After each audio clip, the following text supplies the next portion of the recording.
Hello everyone, I am the Midnight Teller and I am here to help you today. I know you use this video to fall asleep, so before that, like the video and subscribe to the channel also. Where are you from and what time are you watching now? Get comfortable and relax. The crunch of leaves under my boots was the only sound breaking the eerie silence of the forest. I'd been hiking for hours and the realization was slowly sinking in. I was hopelessly lost as the sun dipped below the tree line, casting long shadows across the forest floor. A chill ran down my spine. That's when I saw it. A faint glow in the distance, hope and dread battled in my chest as I moved towards the light. I'd always prided myself on my outdoor skills. Growing up in Colorado, I'd spent countless weekends exploring the Rockies with my dad. But this solo trip into the Adara was different. The terrain was unfamiliar and I'd foolishly ignored the warning signs of an incoming storm. The day had started perfectly clear. Skies a gentle breeze and the promise of adventure had lured me deeper into the wilderness than I'd planned.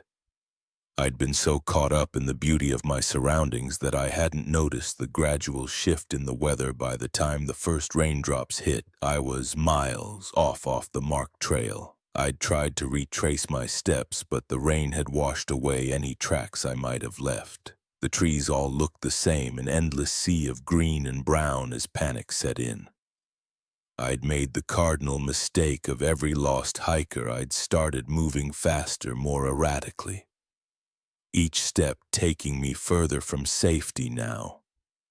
As darkness fell, that distant light was my only hope.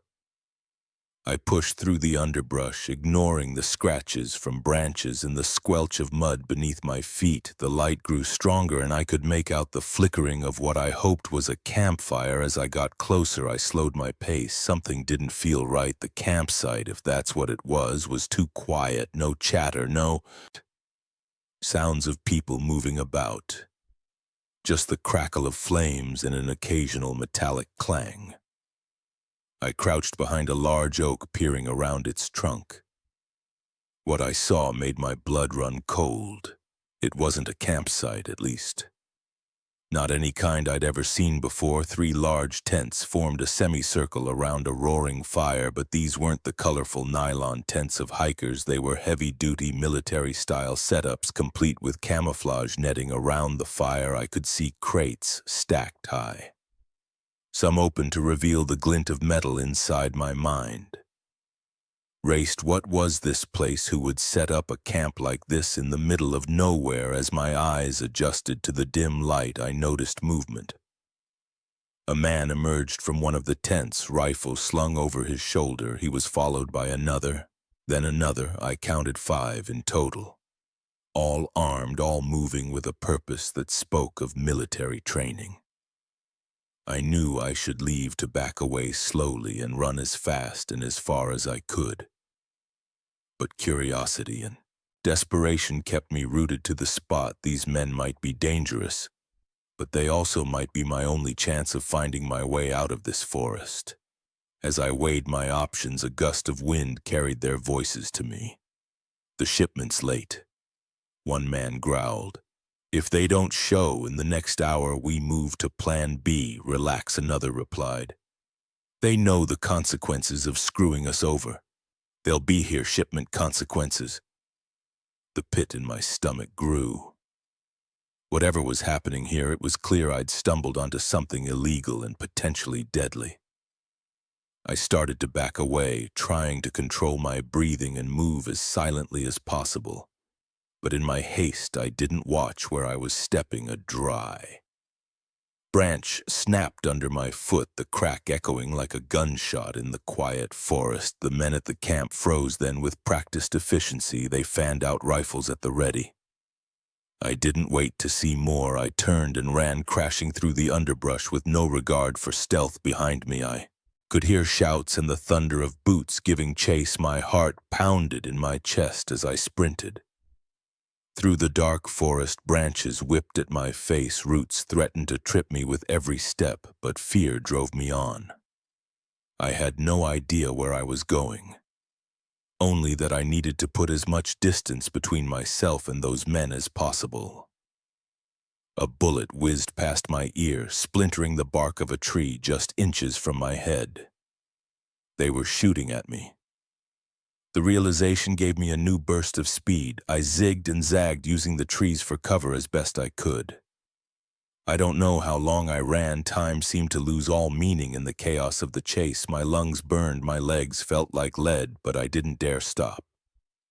The sounds of pursuit grew fainter, but I couldn't be sure if I was actually losing them, or if they were just being more cautious in their approach. Finally, when I felt I couldn't take another step, I spotted a hollow at the base of a massive old tree. Without thinking, I dove into it, pressing myself as far back into the shadows as I could. I covered my mouth with my hand, trying to muffle the sound of my ragged breathing. Minutes passed, like hours, as I huddled in that hollow. Every snapping twig, every rustle of leaves sent a fresh wave of terror through me.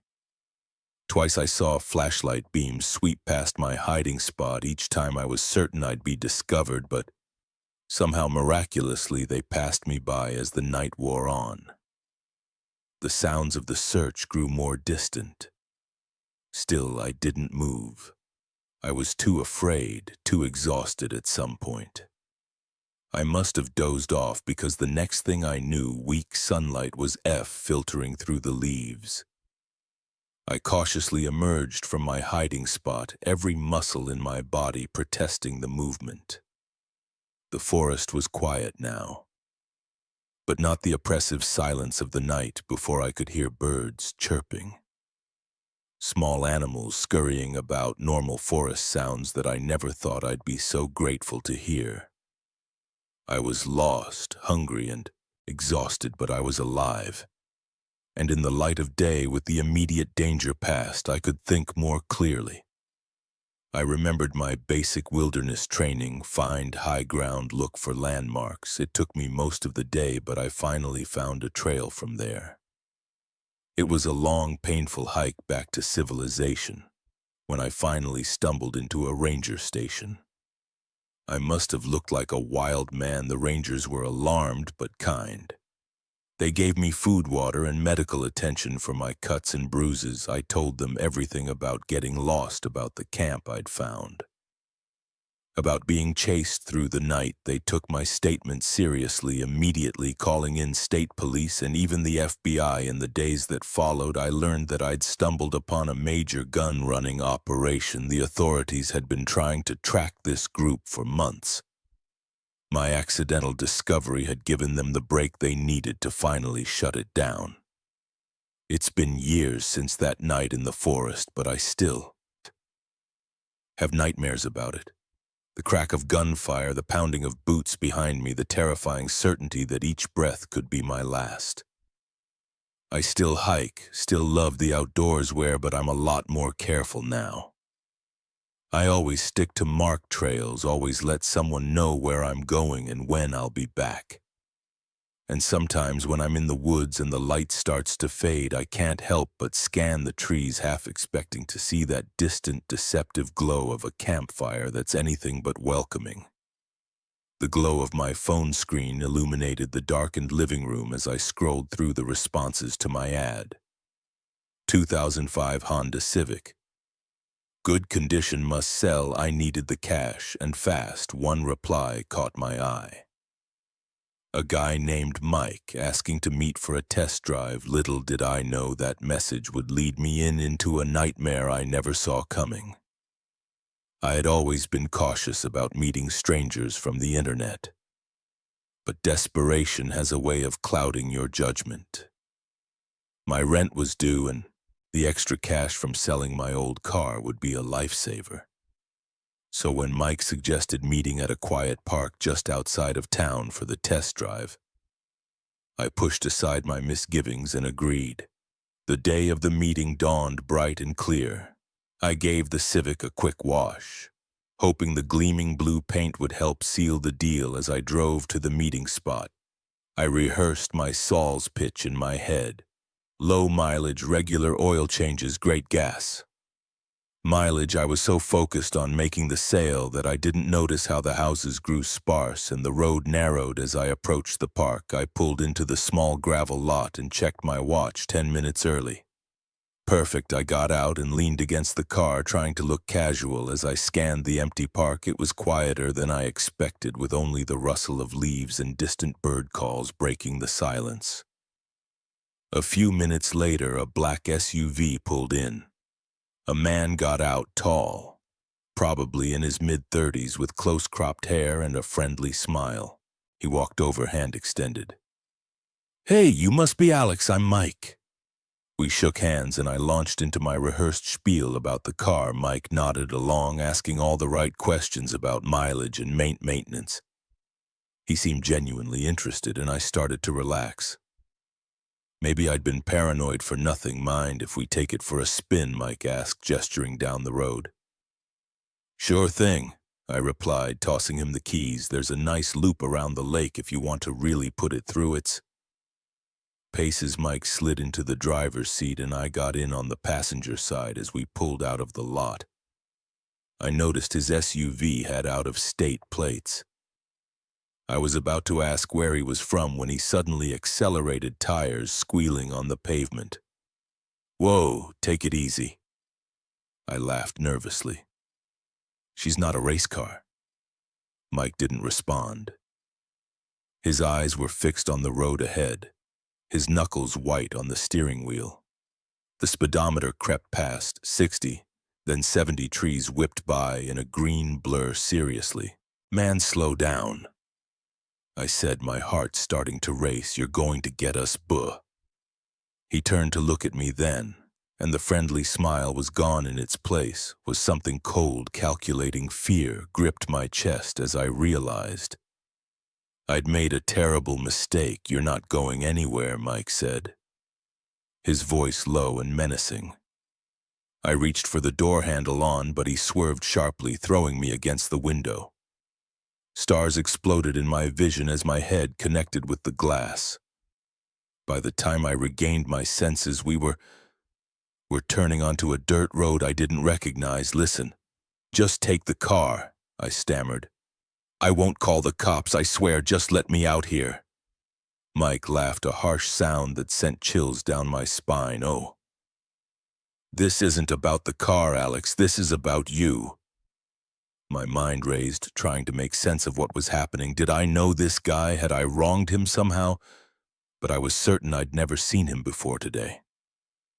The dirt road ended at a small clearing. An old barn stood at one end, its red paint faded and peeling. Mike stopped the car and turned to me. Pulling a gun from his waistband, "Get out," he ordered, "and don't try anything stupid." On shaking legs, I got out of the car. Mike marched me toward the barn. The gun pressed against my back as we got closer. I could hear muffled sounds coming from inside. My blood ran cold as I realized what they were. Human voices crying out in fear and pain. Mike shoved me through the barn door. The smell hit me first, sweat, blood, and fear. As my eyes adjusted to the dim light, I saw them, at least a dozen people, men and women of various ages, all bound and gagged. Their eyes widened in terror as they saw me, another victim being added to their ranks. "Welcome to your new life, Alex," Mike sneered, shoving me to the ground. "Hope you enjoy manual labor because you're going to be doing a lot of it," as he tied my hands behind my back. The reality of my situation sank in. This wasn't a simple carjacking. I'd stumbled into something far worse, a human trafficking operation. The next few hours were a blur of fear and confusion. More men arrived, speaking in hushed tones with Mike. I caught snippets of their conversation, talk of shipments and buyers. Each word drove home the horror of what was happening. As night fell, they began loading us into a large truck. We were packed in like cattle, the air thick with the smell of unwashed bodies and terror. I tried to stay calm, to think of a way out, but panic clouded my thoughts. The truck rumbled to life and we began to move through a small crack in the truck's panel. I could see flashes of the world outside, trees, the then buildings, then open highway. We were leaving the city heading who knows where. Hours passed. People around me sobbed quietly or sat in stunned silence. I flexed my wrists against the rope, feeling it bite into my skin. If I could just get free. Maybe I could. What? Jump from a moving truck. Even if I survived the fall, I had no idea where we were. Suddenly, the truck swerved sharply. I was thrown against the wall, pain exploding in my shoulder. There were shouts from outside, the screech of tires. We came to an abrupt stop, the force sending us tumbling over each other for a moment. There was silence, then chaos erupted. The back of the truck flew open and bright lights flooded in. I squinted against the glare, making out the shapes of armed figures swarming into the truck. Police, everyone, stay calm. Relief washed over me in a dizzy wave somehow. Miraculously, we'd been found as an officer.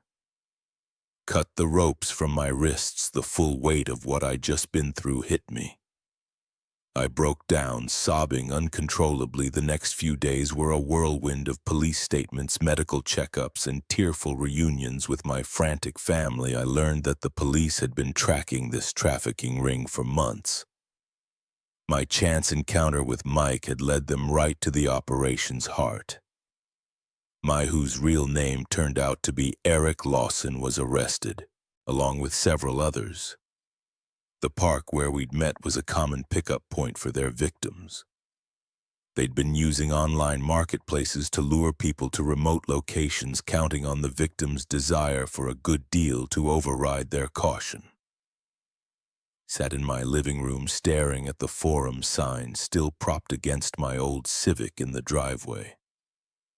I couldn't shake the feeling of how close I'd come to disappearing forever.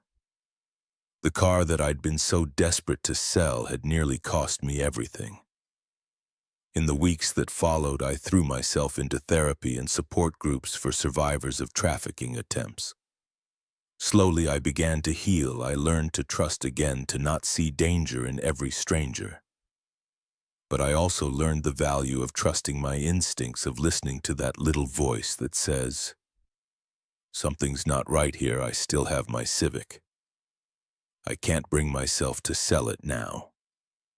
It's a reminder of how quickly life can change, of how a simple decision can lead you down a path you never expected. Every time I get behind the wheel, I'm reminded to be grateful for my freedom and to never take it for granted. Sometimes, when I'm driving down a quiet road, I'll catch a glimpse of a lone we pulled over, someone looking under the hood or checking a tire.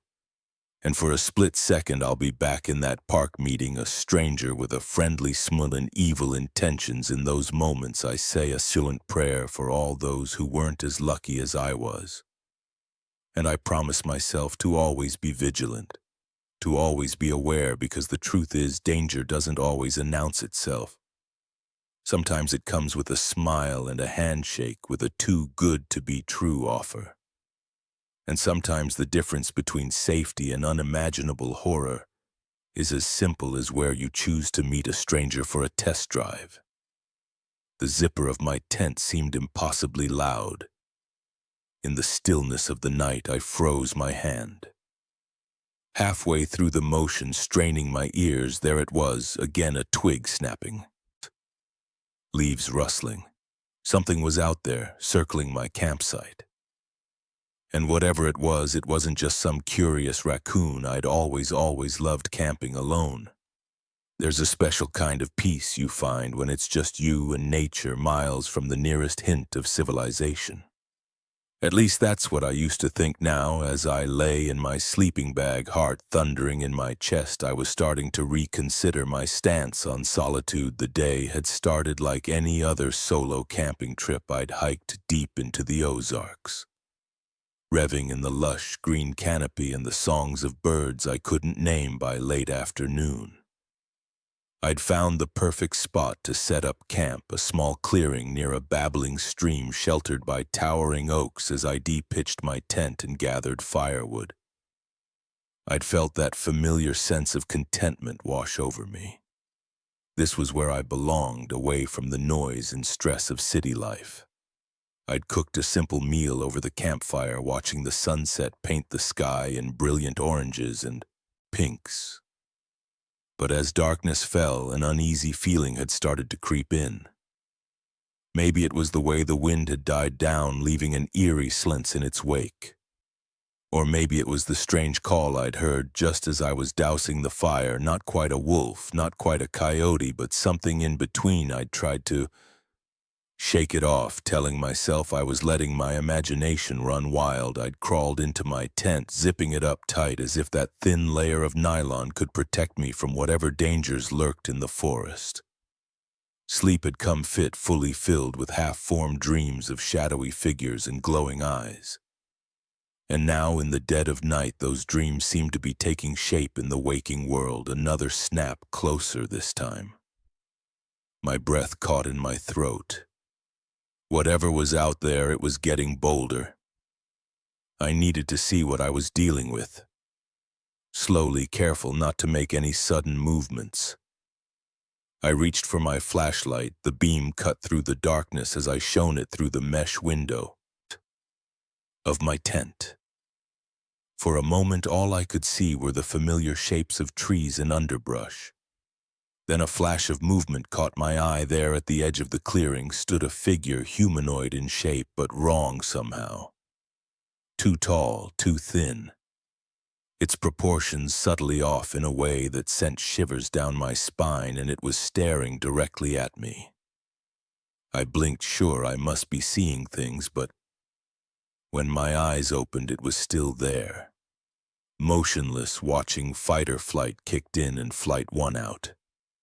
I scrambled out of my sleeping bag, fumbling with the tent zipper. Part of me knew I was being irrational, if it was a person running blindly. Into the dark forest was probably the worst thing I could do. But fear isn't rational, and right then all I could think about was putting as much distance between myself and that thing as possible. I burst out of the tent, my bare feet slapping against the cool earth. I ran without direction, branches whipping at my face, roots threatening to trip me with. Every step behind me I heard movement, something crashing through the underbrush in pursuit. My lungs burned as I pushed myself harder. Faster. In the back of my mind, a voice screamed that I was lost, that I had no idea where I was going. I ignored it. All that mattered was escape. Suddenly, the ground disappeared from beneath my feet. I was falling, tumbling down a steep embankment. Pain exploded through my body as I hit the bottom, the wind knocked out of me. For a moment, I lay there dazed and gasping for breath. The sound of approaching footsteps snapped me back to reality. I looked around wildly, searching for somewhere to hide. My eyes landed on a hollow log a few feet away. It was a tight fit, but fear gave me strength I didn't know I had. I wedged myself inside, ignoring the protests of my battered body from my hiding spot. I watched with wide eyes as a pair of feet came into view. They were bare, pale in the moonlight, with toes that seemed too long, too pointed. My heart pounded so loud I was sure it would give me away. The feet paused, turning this way and that. I held my breath, praying to whatever might be listening that it wouldn't find me after what felt like an eternity. The feet moved on, disappearing from my limited field of vision. I didn't dare move. Hours seemed to pass as I lay there, every muscle tense, straining my ears for any sign of the creature's return. Gradually, the adrenaline began to wear off, leaving me acutely aware of every scrape and bruise from my headlong flight through the forest as the sky began to lighten. With the first hints of dawn, I finally allowed myself to relax a fraction, whatever that thing was. It seemed to have given up the chase. Carefully moving as quietly as I could, I extracted myself from the log, standing up. I took stock of my surroundings. I was in a small gully, dense forest rising on all sides. I had no idea which direction I'd come from. No clue how to get back to my campsite, not that I particularly wanted to go back there. With the growing light came a semblance of rational thought. I needed to find my way out of these woods back to civilization. But first I needed to get my bearings. I started climbing the least steep side of the gully using tree roots as handholds. It was slow going, my body protesting every movement. But fear of being trapped in this forest with that, whatever it was, drove me on. Reaching the top, I paused to catch my breath. That's when I saw it. A gap in the trees revealing a vista of rolling hills, and there in the far distance a glint of sunlight off metal. A road hope surged through me. I had a direction now, a goal. I set off, keeping that distant glimmer in sight. The going was tough, the forest was thick, the ground uneven. More than once I lost sight of my guiding light, panic rising in my throat, until I could spot it again as I walked. My mind kept returning to what I had seen last night in the light of day. It seemed almost absurd. Surely it had been a person. Maybe a homeless man or another camper. The strange proportions, the inhuman movement, that must have been a trick of the shadows, my fear-addled brain playing tricks on me. But then I'd remember those feet so clearly not human, and the doubts would creep back in. It was late afternoon by the time I finally broke free of the tree line. The road I'd spotted was a highway, and I could have cried with relief at the sight of cars zooming past. I must have been quite a sight, barefoot, clothes torn, covered in dirt and scratches, but I didn't care. I was safe. A kind truck driver stopped and gave me a ride to the nearest town from there. It was a series of phone calls to the police to report what had happened, leaving out the more fantastical elements to my family to let them know I was okay, to a friend. To beg for a ride home. In the days that followed, I tried to rationalize what had happened. Maybe I'd seen a bear standing on its hind legs. Maybe it had all been an incredibly vivid nightmare brought on by too many campfire stories and an overactive imagination. But deep down I knew the truth. Whatever I'd encountered in those woods, it wasn't something that could be expelled away so easily. It had been real, and it had been hunting me.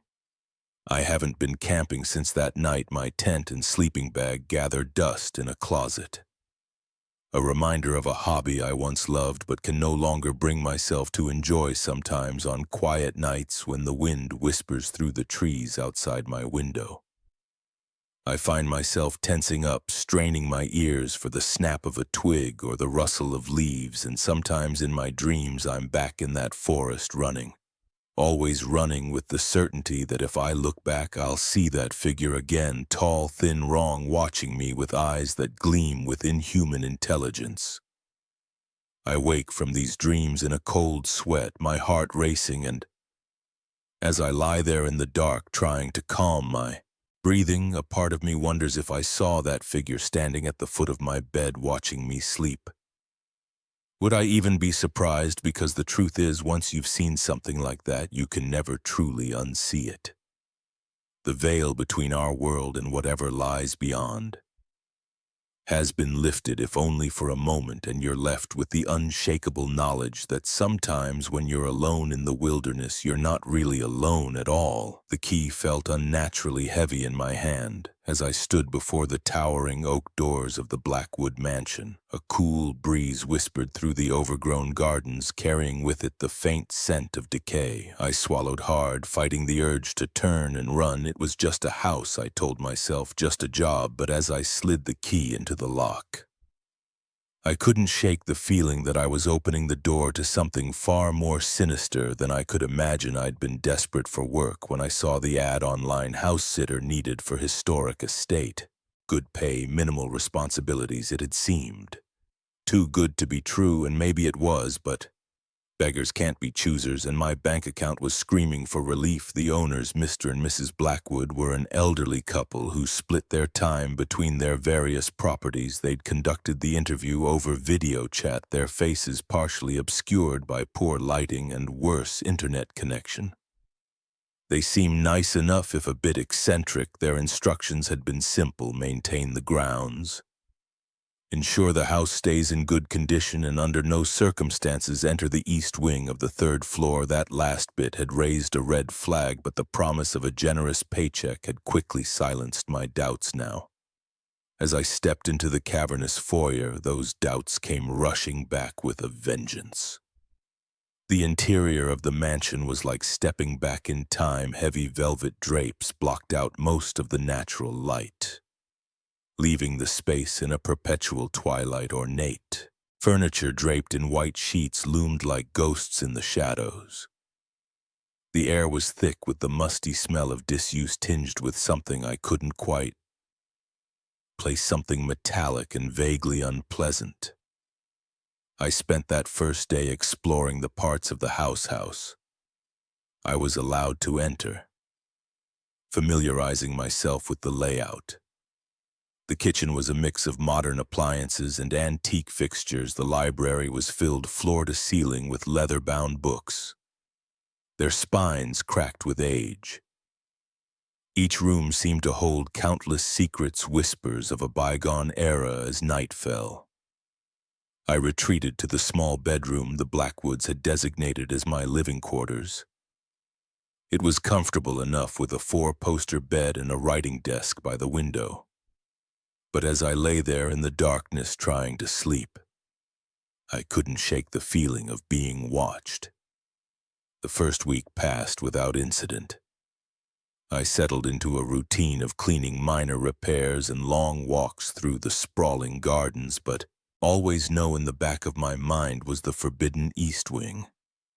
What could possibly be up there that I wasn't allowed to see? It was on the 8th night that I first heard the noises. I was in the kitchen warming up some leftovers when a loud thump echoed through the house. I froze my hand, hovering over the microwave button for a moment. Silence. Then another thump, followed by what sounded like scratching. My heart raced as I tried to pinpoint the source of the sound. It seemed to be coming from upstairs, specifically from the direction of the East Wing. "Hello," I called out, my voice embarrassingly shaky. "Is someone there?" No response, just more scratching. It could be rats, I told myself, or raccoons that had found their way inside. But deep down I knew it was something else entirely. I should have called the Blackwoods right then. Should have reported the disturbance and let them handle it. But curiosity got the better of me. I grabbed a flashlight and slowly made my way.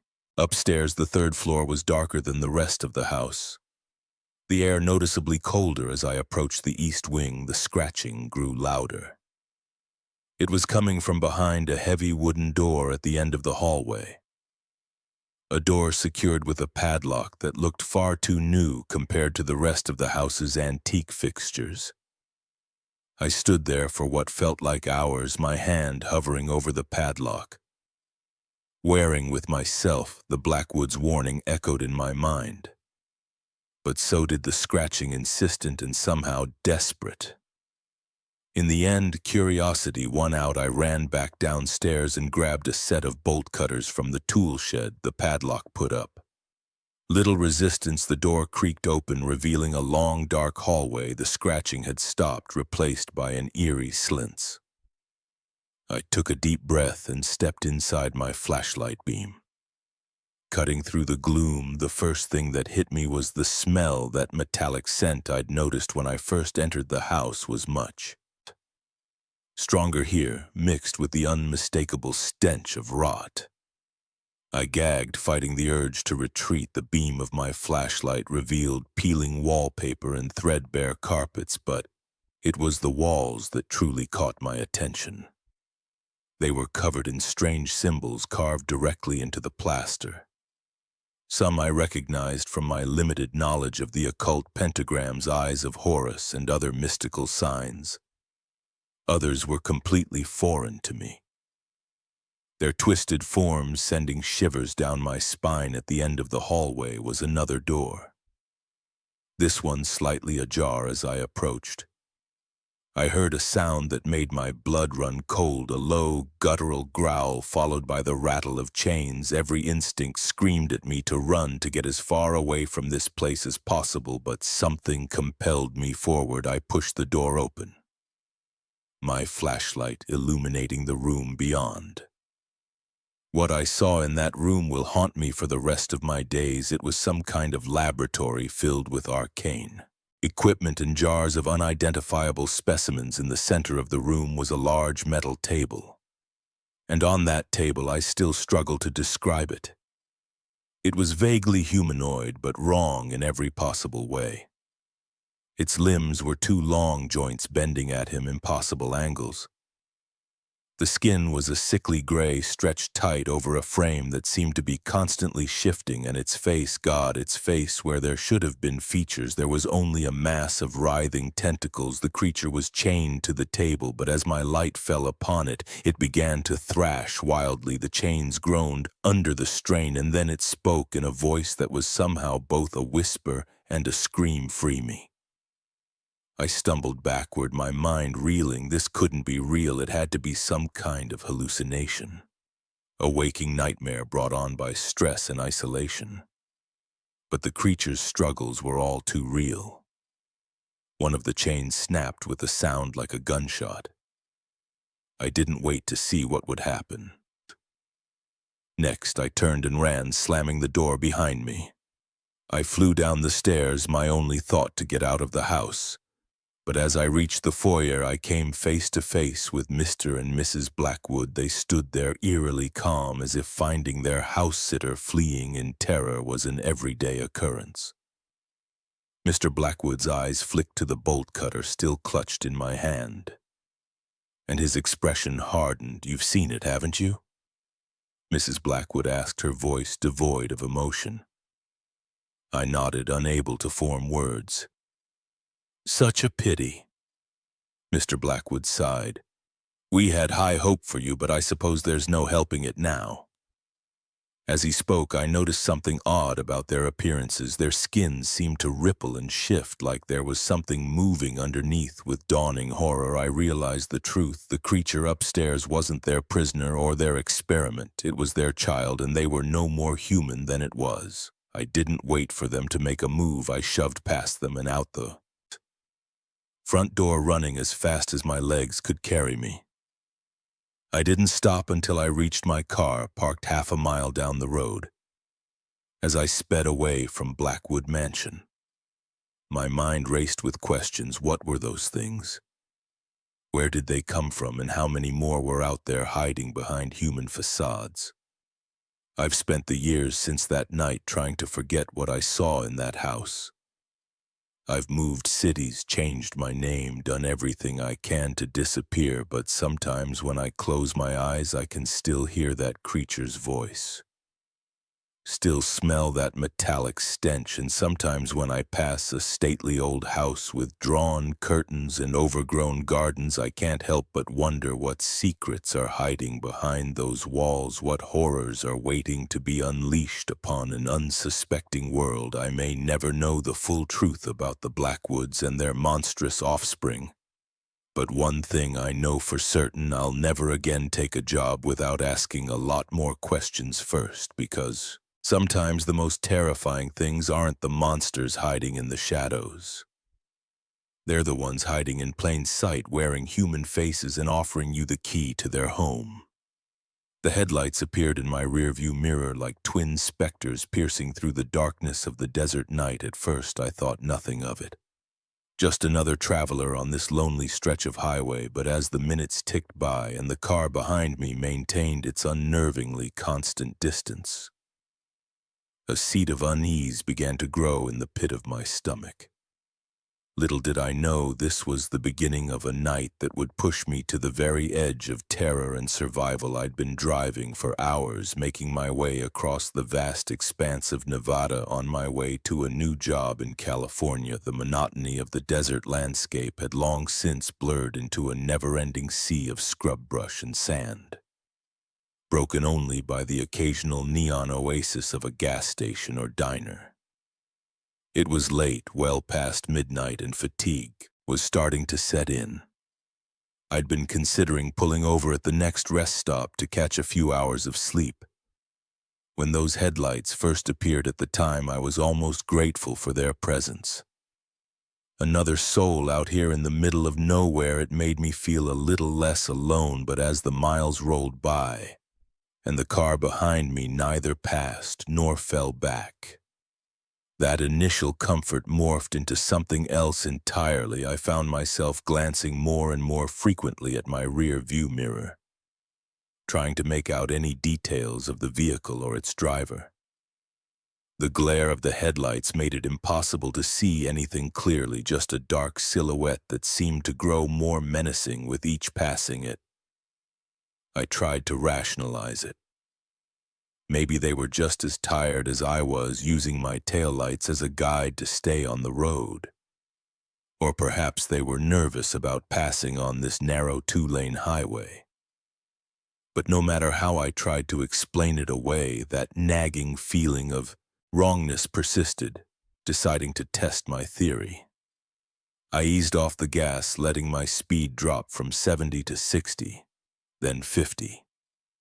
The car behind me slowed to match, maintaining that same eerie distance. My heart rate picked up, and I felt a bead of sweat trickle down my spine despite the cool air blasting from the AC. I sped up again, pushing my old sedan to 80, then 90. The headlights stayed with me, growing neither closer nor farther away. It was like they were tethered to my bumper by some invisible cord. "This is crazy," I muttered to myself, easing back down to a legal speed. "You're letting your imagination run wild. It's just a car." But even as I said it, I knew deep down that this was anything but normal. I fumbled for my phone, thinking to call. Who? The police out here in the middle of nowhere. What would I even say? Help. I'm being followed by a car that's keeping its distance. They'd laugh me off the line. I tossed the phone onto the passenger seat in frustration, then nearly jumped out of my skin as it buzzed loudly. "Unknown number." My finger hovered over the answer button, a war between curiosity and fear raging in my mind. In the end, fear won out. I let it go to voicemail moments later. It buzzed again, a text, this time with trembling fingers. I swiped to read it. Pullover ice flooded my veins. This couldn't be happening. It had to be a coincidence, some wrong number with impeccable timing. But even as I tried to convince myself of this, the car behind me flashed its high beams as if to emphasize the message. Fight or flight kicked in, and I chose flight. I stomped on the accelerator, my car's engine whining in protest as I pushed it to its limits. The speedometer crept past 100. The desert landscape outside becoming a dark blur, but no matter how fast I went, those headlights stayed with me. Impossibly, they seemed to be getting closer now, the glare filling my rear view mirror, blinding me.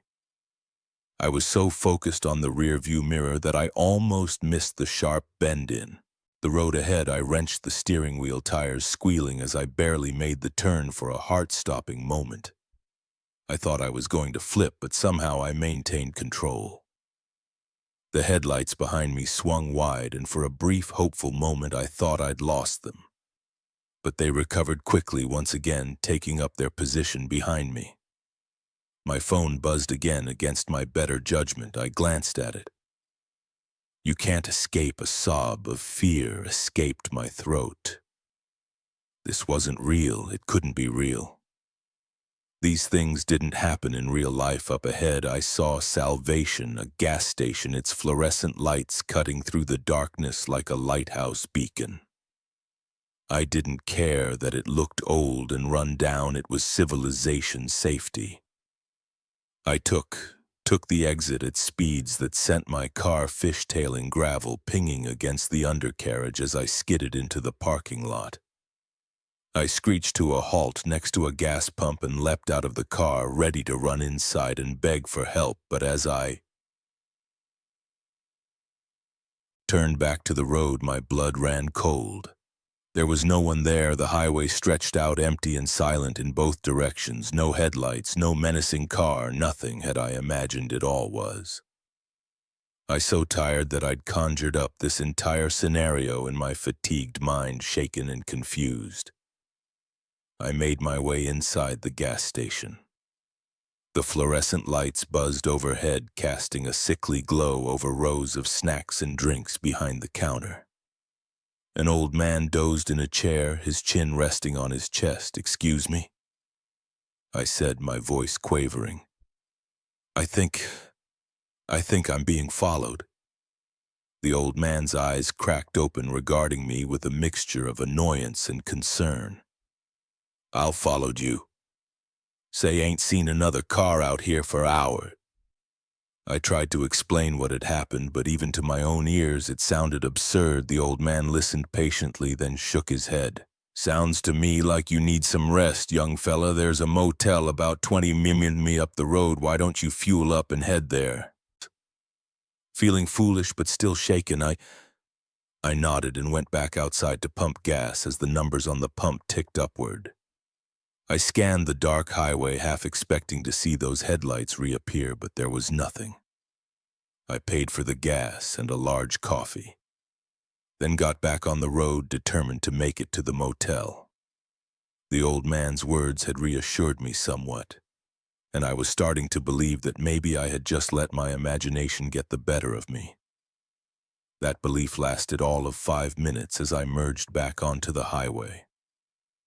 A pair of headlights appeared in my rear-view mirror, seeming to materialize out of thin air. My heart, which had just begun to slow, immediately began racing again. No, I told myself, it's just another car. There's nothing sinister about it. But as the minutes ticked by and the car maintained that same precise distance, I felt the panic begin to rise again. My palms grew sweaty on the steering wheel, and I found myself pressing harder on the gas pedal. My phone buzzed with a trembling hand. I picked it up. Did you really think you could hide a scream caught in my throat? This wasn't happening. It couldn't be happening. I tossed the phone aside and focused all my attention on driving the motel. I just had to make it to the motel 20 minutes. I could do this, but with each passing mile, the headlights seemed to grow closer. I could swear I saw a figure behind the wheel now. A dark shape with eyes that reflected the light like an animal's. 15 miles, 10.5. The motel's neon sign appeared in the distance, a beacon of hope. I was going to make it. And then, just as the exit for the motel came into view, my engine sputtered and died. "No, no, no," I cried, frantically turning the key. The engine wheezed but wouldn't catch. I looked in the rearview mirror. The headlights were almost upon me now. In desperation, I threw open my door and ran, abandoning my car in the middle of the road. I sprinted towards the motel, my lungs burning, my legs feeling like lead behind me. I heard a car door slam. Footsteps fast and heavy pursuing me. I reached the motel parking lot and risked a glance back. What I saw nearly stopped my heart. The figure chasing me was inhuman. It was tall. Impossibly tall, with limbs that were too long and moved in ways that defied anatomy. Its face, if you could call it that, was a void. A black hole that seemed to absorb all light. I crashed through the motel office door, screaming for help. The night manager looked up in shock, but before he could say anything, the thing burst in behind me. What happened next is a blur. I remember screaming, a struggle, the sound of breaking glass, and then Darkness, I woke up in a hospital. 3 days later, they told me I'd been in a car accident, that I'd been hallucinating from a head injury. They found my car wrapped around a guardrail 5 miles from the motel, but I know what I saw. I know what chased me. Sometimes late at night, I'll see headlights in my rearview mirror, and for a moment, just a moment, they'll maintain that precise, impossible distance. And I'll wonder, is it happening again? Or did it ever really stop? The sound of metal scraping against metal jolted me awake. For a moment, I was disoriented, the unfamiliar shadows of the motel room playing tricks on my tired eyes. Then I heard it again, the unmistakable sound of someone trying to unlock my door. My heart leapt into my throat as I realized this was no dream. Someone was trying to get in. I hadn't planned on stopping at this rundown motel off Interstate 40. My cross-country drive from New York to Los Angeles was supposed to be non-stop, fueled by energy drinks and the promise of a new life waiting for me on the West Coast. But after 16 hours on the road, exhaustion had won out. The flickering neon vacancy sign had been a beacon in the night, promising a few hours of much-needed rest. Now as I lay frozen in bed, listening to the persistent scratching at my door, I was regretting my decision. The lock clicked and the door began to inch open in a panic. I rolled off the bed and onto the floor, my mind racing. Who was breaking in? A thief. Someone with far worse intentions. I cursed myself for not checking that the deadbolt was secure before collapsing into bed. The door swung open fully and a shaft of light from the parking lot cut through the darkness. A silhouette appeared in the doorway, tall, broad-shouldered, definitely male. I held my breath, praying he wouldn't notice me. Huddled on the far side of the bed, "Hello!" A gruff voice called out, "Sorry to disturb you." "But there's been a mix-up with the rooms." I remained silent, my heart pounding so loud I was sure he could hear it. The man took a step into the room, fumbling for the light switch. "I know someone's in here," the front desk said. This room was occupied. The overhead light flickered on, harsh and sudden. I squinted against the glare, momentarily blinded. "What the hell?" the man exclaimed, finally spotted me on the floor. "What are you doing?" I scrambled to my feet, keeping the bed between us. "What am I doing? What are you doing? This is my room." The man held up his hands, a keycard clutched in one of them. "Whoa. Calm down. Like I said, there's been a mix-up. The front desk gave me this key and told me this was my room." I eyed him wearily. He looked to be in his mid-40s, with salt and pepper hair and the weathered face of someone who spent a lot of time outdoors. He was wearing jeans and a flannel shirt, pretty standard attire for Middle America. Nothing about him screamed dangerous criminal. But then again, I'd watched enough true crime shows to know that looks could be deceiving. "Look," I said, trying to keep my voice steady. "There's obviously been a mistake. Why don't you go back to the front desk and sort this out?" He nodded, looking as uncomfortable as I felt. "Yeah, that's probably best. Sorry about this." He turned to leave us, and I felt a wave of relief wash over me, but as he reached for the door handle, the lights flickered and went out, plunging us into darkness. "Ah, hell," the man muttered. "Power outage." I fumbled for my phone on the nightstand, using its flashlight to illuminate the room. The man was still by the door, his expression a mix of confusion and concern. "Maybe we should both go to the front desk," I suggested, not wanting to be left alone in a dark room with a stranger who had a key to my door. He nodded, and we stepped out into the hallway. The emergency lights were on, casting an eerie glow over the worn carpet and peeling wallpaper. As we made our way to the stairs, I couldn't shake the feeling that something was off. The front desk was deserted, no night manager, no sign of where they might have gone. "Hello," I called out. "Is anyone here?" Silence. The man, who had introduced himself as Mike during our walk, tried the door to the back office, locked. "This is weird," he muttered. There was a guy here when I checked in not 20 minutes ago. A chill ran down my spine. We should call the police, Mike nodded, pulling out his phone. His frown deepened. No signal, you? I checked my own phone. Nothing. Same here. We stood there in the dim emergency lighting, the silence of the motel pressing in around us. It was as if the whole world had suddenly gone quiet. Maybe we should check outside, Mike suggested, see if anyone else is around. I hesitated on one hand. I didn't want to go anywhere with this stranger on the other. The thought of being alone in this eerily silent motel was even less appealing. Okay, I agreed, but let's be quick. We pushed open the front doors and stepped out into the parking lot. The first thing I noticed was the cars, or rather the lack of them. When I'd pulled in earlier, there had been at least a half-dozen other vehicles now. The lot was empty except for my beat-up Honda and what I assumed was Mike's pickup truck. Where is everyone? I whispered, more to myself than to Mike. He shook his head. Looking as bewildered as I felt, I don't know. This isn't right. We walked to the road, hoping to flag down a passing car, but the highway, which had been busy even at this late hour when I arrived, was deserted. No cars, no trucks, not even the distant sound of an engine. What the hell is going on? Mike's voice had an edge of panic to it. Now I was about to suggest we try walking to the next town when I saw it.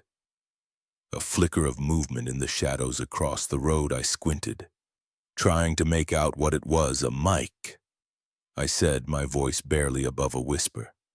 Do you see that? He followed my gaze, tensing beside me. Yeah, what is it? As if in response to his question, the shape moved into the dim light cast by the motel's sign. My breath caught in my throat. It was humanoid, but wrong somehow. Too tall, its limbs too long and jointed in impossible ways. Its skin, if you could call it that, seemed to shift and ripple like oil on water, and its face, where there should have been features, there was only a smooth, featureless expanse. Like a mannequin's head. Run. Mike breathed, run. We turned and sprinted back towards the motel behind us. I heard a sound, not footsteps, but a wet, slithering noise that turned my stomach. We burst through the front doors, slamming them shut behind us. Mike dragged a heavy chair in front of them, barricading us. In what was that thing? I gasped, struggling to catch my breath. Mike shook his head, his face pale. I don't know. I've never seen anything like it. A thud against the door made us both jump. The thing was out there trying to get in. We need to find a way out of here, I said, trying to keep the panic out of my voice. We ran through the motel, checking every door and window, all locked, all unbreakable. It was as if the building had transformed into a fortress or a prison as we returned to the lobby, defeated and terrified. I noticed something I hadn't before. The clock behind the front desk had stopped. But that wasn't the strange part. The strange part was the time. It showed 12. Wow. Midnight, the witching hour. Mike, I said slowly. What time did you check in? He glanced at his watch, then did a double take. That's impossible. My watch says midnight too, but I checked in around 11:30. A horrible suspicion began to form in my mind. What if? What if we're not in the real world anymore? What if when the clock struck midnight we were transported somewhere else? Mike looked at me like I was crazy, but I could see the doubt in his eyes. After what we'd seen outside, was anything really impossible? The pounding on the front door grew louder. Cracks began to appear in the wood. We need to find a way to break this, whatever it is. I said, there has to be a way to get back to our world. Mike nodded, his jaw set with determination. Okay, let's think in stories. There's always a key or a ritual or something. What changed when you got here? Did you do anything unusual? I racked my brain, trying to remember every detail of my check-in. The keycard, I said. Suddenly, the manager made a big deal about not losing it, said. It was though key to a good night's rest. Mike's eyes widened. That's it, where's your key card? I patted my pockets, panic rising. When I came up empty, it must be in my room. We raced back up the stairs, the sound of splintering wood echoing behind us. Whatever that thing was, it was getting in my hand. Shook as I searched the room, tossing aside blankets and rifling through my bags. Finally, I found it tucked into the pages of the Gideon Bible in the nightstand drawer. I've got it, I yelled triumphantly. Just then we heard it, the wet, slithering sound coming up the stairs. What do we do? Mike asked, his voice tight with fear. I looked at the key card, then at the door. Maybe we need to check out. It was a wild guess, but it was all we had. I rushed to the door and swiped the card through the reader. For a moment, nothing happened. Then the world seemed to shift and blur around us. I felt a sensation like falling, and then I jolted awake in my car, parked in front of the motel. The dashboard clock read 11:28 p.m. My heart was racing, but as I looked around, everything seemed normal. Cars in the parking lot, lights on in the office as I sat there trying to make sense of what had happened. Another car pulled in, a pickup truck. The man who got out looked familiar, salt and pepper hair, flannel shirt. Our eyes met, and I saw the same mix of relief and lingering fear that I felt. Without a word, we both put our vehicles in gear and drove away, leaving the motel and its secrets behind us in the rearview mirror. To this day, I don't know if what we experienced was real or some kind of shared hallucination. But one thing's for certain, I never stay in roadside motels anymore, and I always check out before midnight. The bone was bleached white, peeking out from beneath a carpet of fallen leaves. At first, I thought it was just an animal remnant. Nothing unusual for a hike in the national park, but as I bent down to examine it closer, a chill ran down my spine. The shape was unmistakable, a human femur, and it was just the beginning of a nightmare that would haunt me for years to come. My wife Sarah and I had been looking forward to this camping trip for months. Both of us worked high-stress jobs in the city, and the promise of a week surrounded by nature was exactly what we needed. We'd chosen a remote trail in Yellowstone, eager to escape the crowds and truly immerse ourselves in the wilderness. The first 2 days had been perfect. We'd hiked through breathtaking landscapes, marveled at wildlife from a safe distance, and spent our evenings huddled around a campfire, reconnecting in a way we hadn't in years. It was on the third day, as we ventured off the main trail in search of a secluded spot for lunch, that everything changed. I was leading the way, pushing through a dense patch of underbrush, when my foot caught on something hard. That's when I saw it, the bone partially buried but unmistakably human. Sarah came up behind me, her excited chatter about the morning's hike dying on her lips as she saw what I was staring at. Is that? She whispered, unable to finish the sentence. I nodded, my mouth dry. I think so. We need to call the park rangers. But as I reached for my phone, Sarah grabbed my arm. Wait, she said, her voice tight with fear. Look, I followed her gaze and felt my stomach drop. A few feet away, partially hidden by a fallen log, was another bone, and beyond that another. It wasn't just a single remain. It was a trail against my better judgment. I found myself following the grisly path. Sarah stayed close behind, her breath coming in short, panicked gasps as we pushed deeper into the woods. The bones became more frequent, ribs poked, looking out from beneath rotting leaves, a skull, its empty eye sockets staring accusingly at us. It was like walking through a nightmare, and then we saw it. A clearing up ahead. As we emerged from the trees, the full horror of what we'd stumbled upon revealed itself. The small meadow was littered with bones some bleached white by the sun. Others still bearing scraps of decaying flesh, at least a dozen bodies, maybe more. Scattered across the forest floor, Sarah turned away, retching into the bushes. I stood frozen, my mind struggling to process what I was seeing. This wasn't just a tragic accident or even a single act of violence.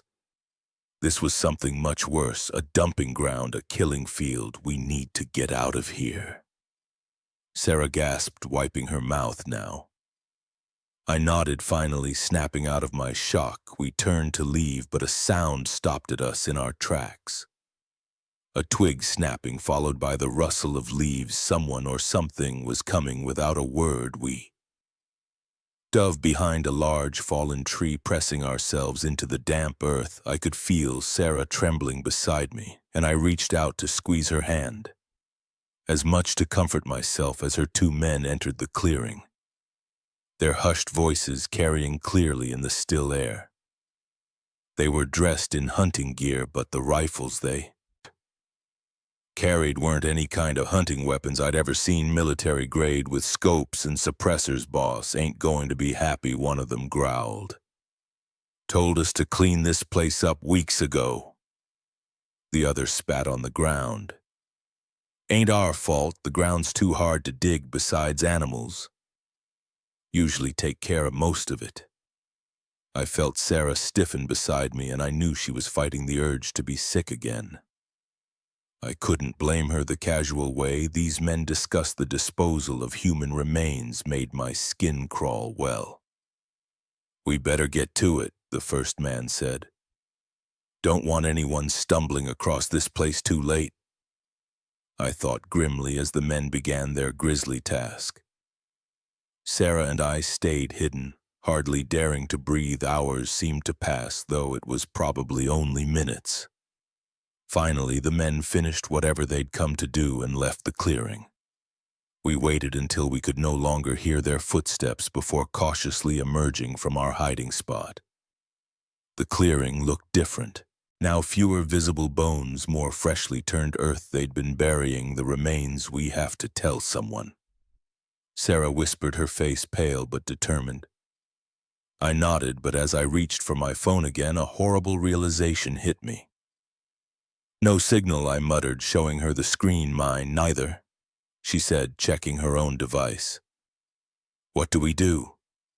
The sun was starting to set, casting long shadows across the clearing. We were miles from the main trail, in a part of the park we'd never been before, and somewhere out there were two men with high-powered rifles who wouldn't hesitate to add us to their body count if they found us. We need to get back to our campsite, I said, trying to sound more confident than I felt. We can hike out first thing in the morning and alert the authorities, Sarah nodded, but I could see the fear in her eyes. Neither of us said it, but we were both thinking the same thing. Would we even make it through the night? The trek back to our campsite was tense. Every snapping twig, every rustle of leaves made us freeze, certain we were about to be discovered. By the time we reached our tent, night had fallen completely and an eerie silence had descended on the forest. We didn't bother with a fire that night, too afraid of drawing attention to ourselves. Instead, we huddled in our tent. Jumping at every sound, sleep was impossible. We spent the night in whispered conversation, trying to make sense of what we'd seen and planning our escape at first light as the first rays of dawn broke through the trees. We quickly packed up our campsite, leaving no trace of our presence. We hit the trail hard, pushing ourselves to hike faster than we ever had before. Every passing hiker, every park employee we saw filled us with a mixture of relief and terror. Were they innocent bystanders or part of whatever sinister operation we'd uncovered? It wasn't until we reached the ranger station near the park entrance that we finally felt safe enough to tell our story. The rangers listened with growing concern, immediately calling in state police and FBI. We spent hours recounting every detail, looking at maps to pinpoint the location of the clearing. In the days that followed, our worst fears were confirmed. The authorities found the site exactly where we described it. The body count was even higher than we'd thought, at least 30 victims, possibly more. The investigation revealed a complex operation involving human trafficking and organ harvesting with tentacles reaching far beyond the park's borders. Sarah and I were hailed as heroes for uncovering the operation, but it didn't feel like a victory. The nightmares started almost immediately, visions of bones reaching out from the earth, of shadowy figures with rifles pursuing us through endless forests. We both started therapy, trying to process the trauma of what we'd witnessed. We never went camping again. The thought of being in a remote area away from help was too terrifying to contemplate. Our jobs suffered as we struggled with PTSD. And eventually our marriage crumbled under of our shared trauma. Years have passed, and I'd like to say I've moved on. In many ways I have. I've rebuilt my life, found a new career, even started dating again. But there are still nights when I wake up in a cold sweat, the image of that first bone we found seared into my mind. And sometimes when I'm walking through a park or a wooded area, I'll catch a glimpse of something white amongst the leaves. My heart will stop for a moment, and I'll be right back in that clearing, surrounded by death and unspeakable evil. I know now that there are darker things in this world than I ever imagined, that beneath the beauty of nature, terrible secrets can lie hidden, and that sometimes a simple hike can lead you down a path from which you can never truly return. The moment I stepped into that empty house, I knew something was off. Maybe it was the way the floorboards creaked under my feet, or the musty smell that hung in the air like a forgotten secret. But as I followed the realtor deeper into the sprawling Victorian, I couldn't shake the feeling that I was walking into a trap. If only I'd listened to my instincts, I might have avoided the nightmare that was about to unfold. I'd been house hunting for weeks, desperate to find a place I could afford in this overpriced market. When I saw the listing for this old Victorian on the outskirts of town, it seemed too good to be true. The price was well below market value, and the photos showed a house with good bones, just in need of a little TLC. I should have known better in real estate, as in life. If something seems too good to be true, it usually is. The realtor, a man named Frank, had been oddly insistent on showing me the house that day. He'd called me 3 times that morning, urging me to come see it before someone else snatched it up. In hindsight, his eagerness should have been a red flag, but I was too excited about the prospect of finally finding my dream home to notice. As we walked through the house, Frank kept up a constant stream of chatter, pointing out original features and glossing over the obvious signs of neglect. I tried to focus on the potential of the space and imagining how it could look with a fresh coat of paint and some updated fixtures, but I couldn't ignore the growing sense of unease in the pit of my stomach. It wasn't until we reached the attic that things took a turn for the truly bizarre. Frank had been leading the way up the narrow stairs, still talking about the house's unique charm. When he suddenly stopped mid-sentence, I nearly bumped into him, caught off guard by his abrupt halt. "Is everything okay?" I asked, peering around him to see what had caused the interruption. Frank didn't respond. He just stood there, rigid, staring at something I couldn't see. Then slowly he turned to face me. The change in his demeanor was shocking. Gone was the friendly, overeager salesman. In his place was someone or something else. Entirely, his eyes were different, somehow darker and more intense. When he spoke, his voice had a growly quality that sent chills down my spine. "You shouldn't have come here," he growled. I took a step back, my heart pounding. "What are you talking about?" "You invited me." A cruel smile spread across his face. "Oh, I invited you all right, but not for the reasons you think." I turned to run, but Frank was faster. He grabbed my arm with surprising strength, his fingers digging into my flesh. "You're not going anywhere," he snarled. In that moment, pure terror took over. I lashed out my free hand, connecting with Frank's jaw.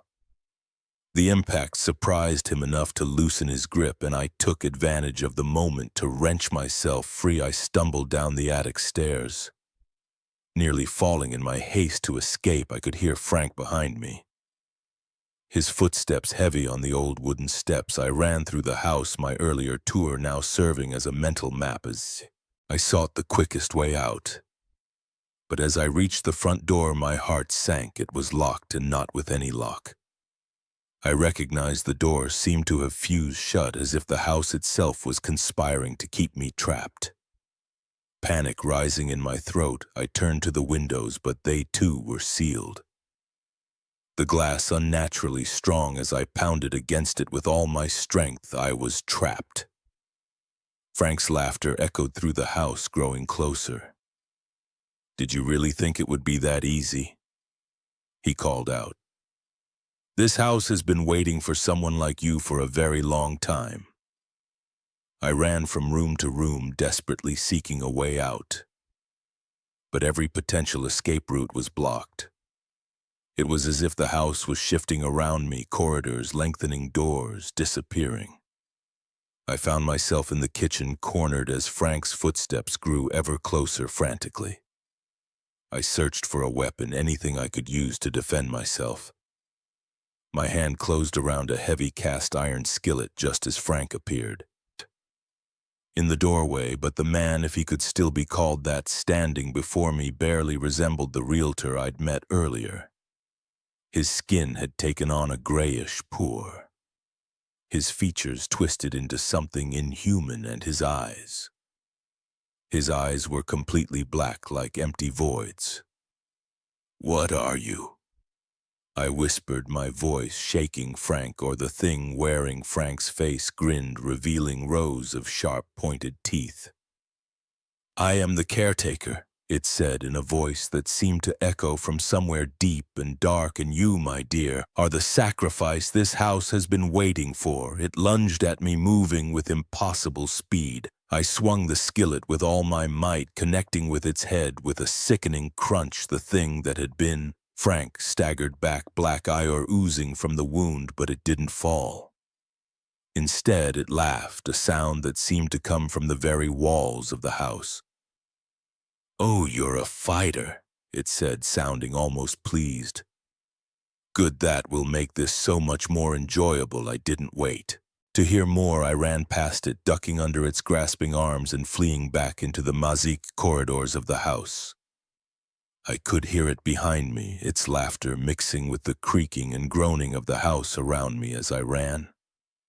I noticed changes in the house. The wallpaper seemed to Y pattern, shifting and morphing into grotesque faces that leered at me as I passed the floorboards. Beneath my feet felt soft and yielding, as if I was running on flesh rather than wood. The very air felt thick and oppressive, making each breath a struggle. I found myself back in the entryway, facing the unyielding front door, but this time I noticed something I'd overlooked before: a small table with a drawer. Acting on instinct, I yanked the drawer open. Inside was a single key, ancient and rusted, behind me. I could hear the caretaker approaching, its footsteps unnaturally heavy with shaking hands. I inserted the key into the lock. For a heart-stopping moment, it wouldn't turn. Then, with a groan of protesting metal, the lock clicked open. I threw the door open and burst out into the sunlight, gulping in the fresh air. But my relief was short-lived. As I turned to look back at the house, I saw it changing before my eyes. The quaint Victorian was transforming, growing and twisting into something monstrous. Windows became gaping MWBs. The porch steps elongated into a lying tongue. The entire structure seemed to pulse with a malevolent life of its own. And there, in what had been the doorway, stood the caretaker. It made no move to follow me beyond on the threshold, but its black eyes bored into me with an intensity that made my soul shrivel. "You may have escaped today," it said, its voice now a chorus of 1,000 tormented souls, "but the house remembers, and it will be waiting with those final chilling words." The door slammed shut in an instant. The house returned to its original appearance. Just an old, somewhat run-down Victorian, but I knew the truth of what lurked behind. That innocent facade I ran until my lungs burned and my legs felt like they would give out. I ran until I reached the busy streets of town where the normality of everyday life felt like a shock to my system. In the days that followed, I tried to report what had happened, but the police found nothing unusual about the house, Frank. The real Frank was found safe at home, with no memory of ever showing me the property. The listing for the house disappeared from all real estate websites as if it had never existed. I've moved far away since then to a small apartment in a busy city where I'm never alone, but I can't shake the memory of that day or the caretaker's final words. Sometimes in my dreams I find myself back in that house, running through endless corridors as the walls close in around me.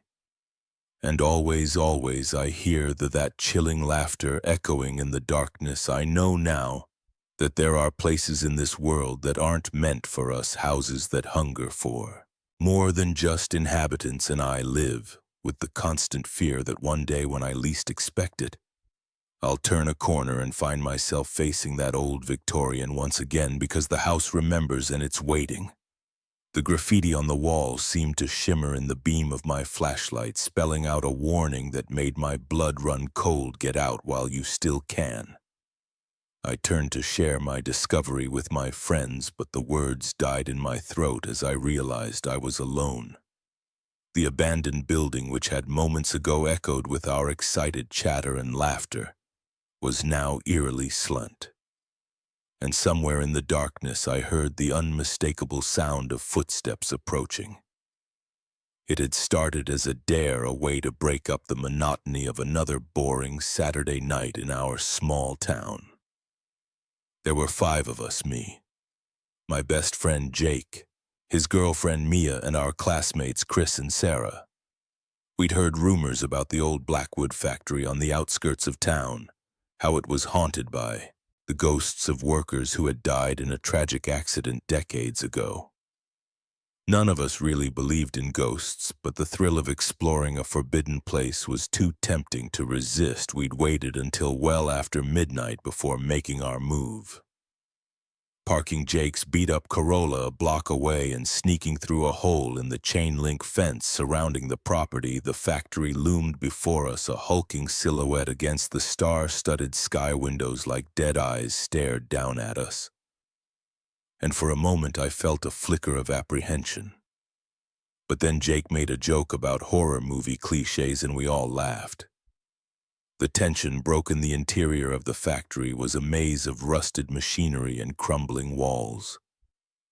Our flashlights cut through the gloom, revealing glimpses of a bygone era. Faded motivational posters, ancient time clocks, assembly lines. Frozen in time, we moved deeper into the building, our excitement growing with each new discovery. It was Chris who first noticed something odd. "Hey guys," he called out, his voice echoing in the cavernous space. "Does anyone else feel like, I don't know, like we're being watched?" We all paused, looking around nervously now that he mentioned it. There was a prickle at the back of my neck, a sensation of unseen eyes upon us. But I shook it off, not wanting to seem scared in front of my friends. "It's just your imagination, dude," I said, trying to sound confident. "This place is creepy, but it's empty. We're the only ones here." How wrong I was. We continued our exploration, eventually finding our way to what must have been the factory's main office. Unlike the rest of the building, which was thick with dust and cobwebs, this room looked used. There were fresh footprints in the dust on the floor, and a half-empty water bottle sat on the desk. "Guys," Mia whispered, her eyes wide, "I don't think we're alone here." Before anyone could respond, we heard it. A door slamming somewhere in the distance, followed by the sound of multiple footsteps. Panic set in immediately. We scrambled to turn off our flashlights, plunging ourselves into darkness. I could hear my friends' ragged breathing, feel the tension radiating off them in waves. "We need to get out of here," Jake hissed now. We crept out of the office, moving as quietly as we could, but in our haste to escape, we must have taken a wrong turn instead of finding our way back to the entrance. We found ourselves in a part of the factory we hadn't seen before. The air here was different, stale and tinged with an odor I couldn't quite place. That's when we saw the first signs that something was very, very wrong. Scattered across the floor were personal belongings, backpacks, phones, even a shoe. It looked like people had fled in a hurry, leaving everything behind. "What the hell?" Chris muttered, bending down to examine a phone. "This is recent. The battery still got charge." A sound from behind us made us all jump. Footsteps closer now, and voices, low, urgent whispers that didn't. "Sound friendly, run!" Sarah yelled, and we did. We scattered, each of us fleeing in a different direction. In retrospect, it was the worst thing we could have done, but fear doesn't leave much room for rational thought. I found myself alone in a corridor I didn't recognize, my heart pounding so hard I thought it might burst from my chest. That's when I saw the graffiti, the warning that made my blood run cold, and now here I was, alone and terrified, with those footsteps drawing ever closer. I pressed myself against the wall, trying to make myself as small as possible. The footsteps stopped, and for a moment all I could hear was the sound of my own ragged breathing.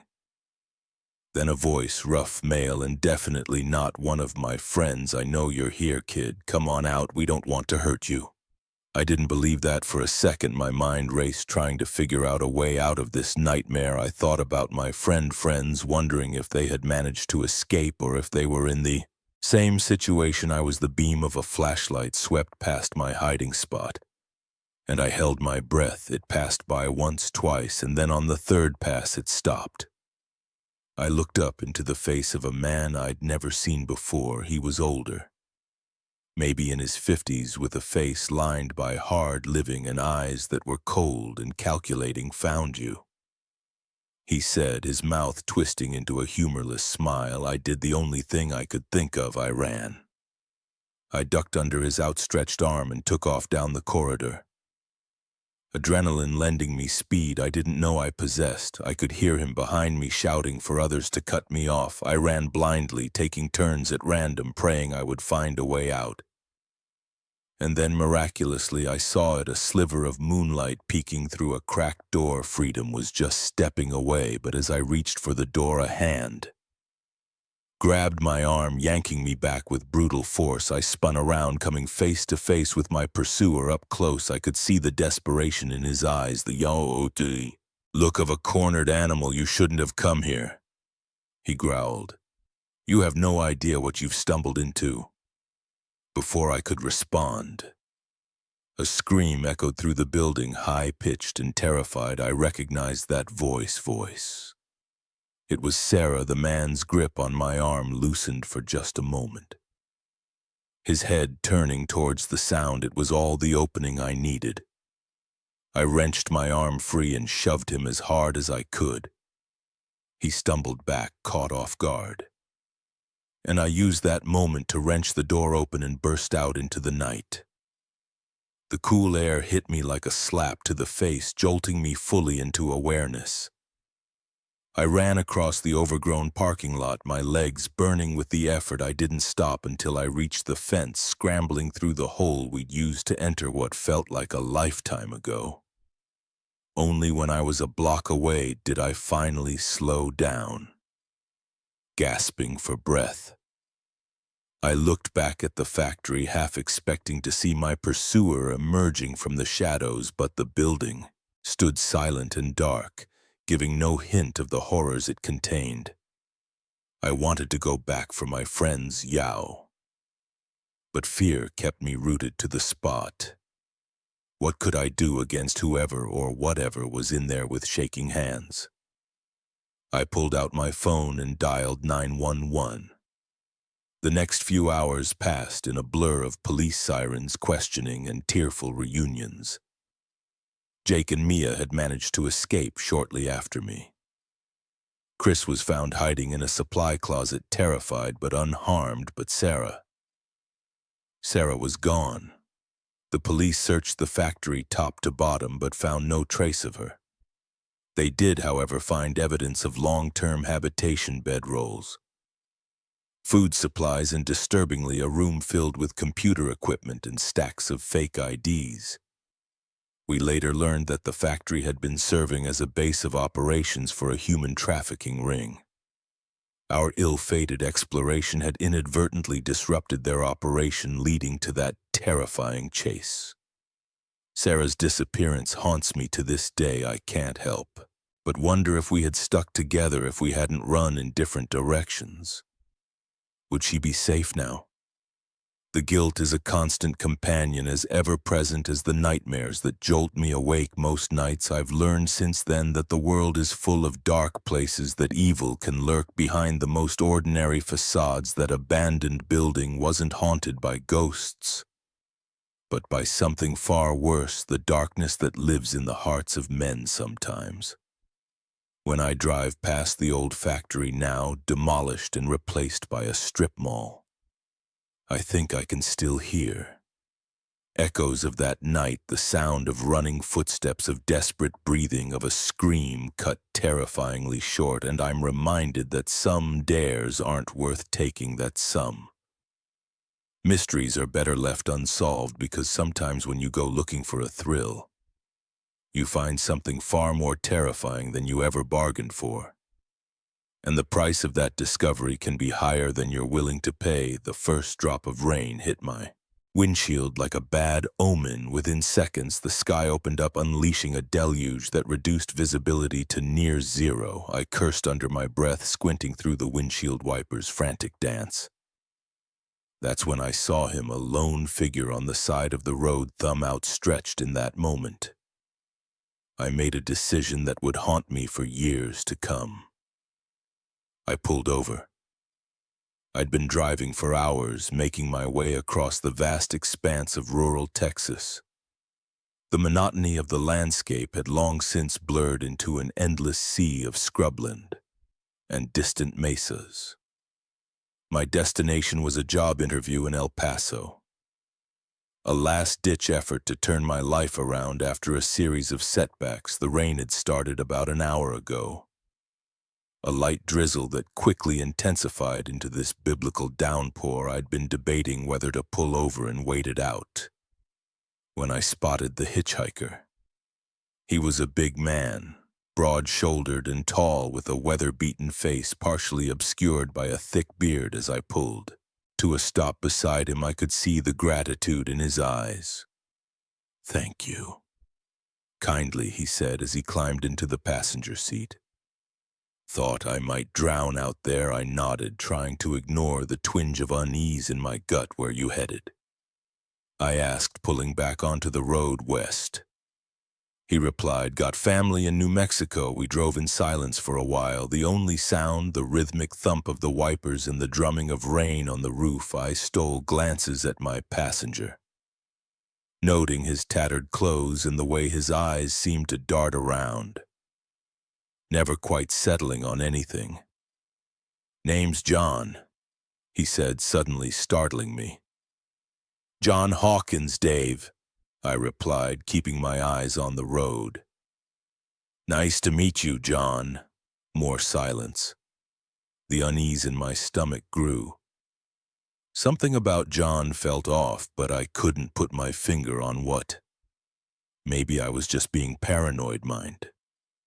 "If we stop at the next gas station," John asked. "Nature calls, if you know what I mean." I nodded, relieved at the PR aspect of a brief recount from the tension in the car. A few miles down the road, I spotted a sign for a gas station and pulled off the highway. The station was a dilapidated affair, a relic from a bygone era. A flickering neon sign proclaimed it open, though the place looked like it had seen better days. I pulled up to one of the pumps, grateful for the chance to stretch my legs. "I'll just be a minute," John said, climbing out of the car and heading towards the small convenience store attached to the station. I watched him go, then got out to pump some gas. The rain had eased to a drizzle and the air felt heavy with moisture. As I stood there, nozzle in hand, a police cruiser pulled into the station, its lights flashing. My heart rate picked up.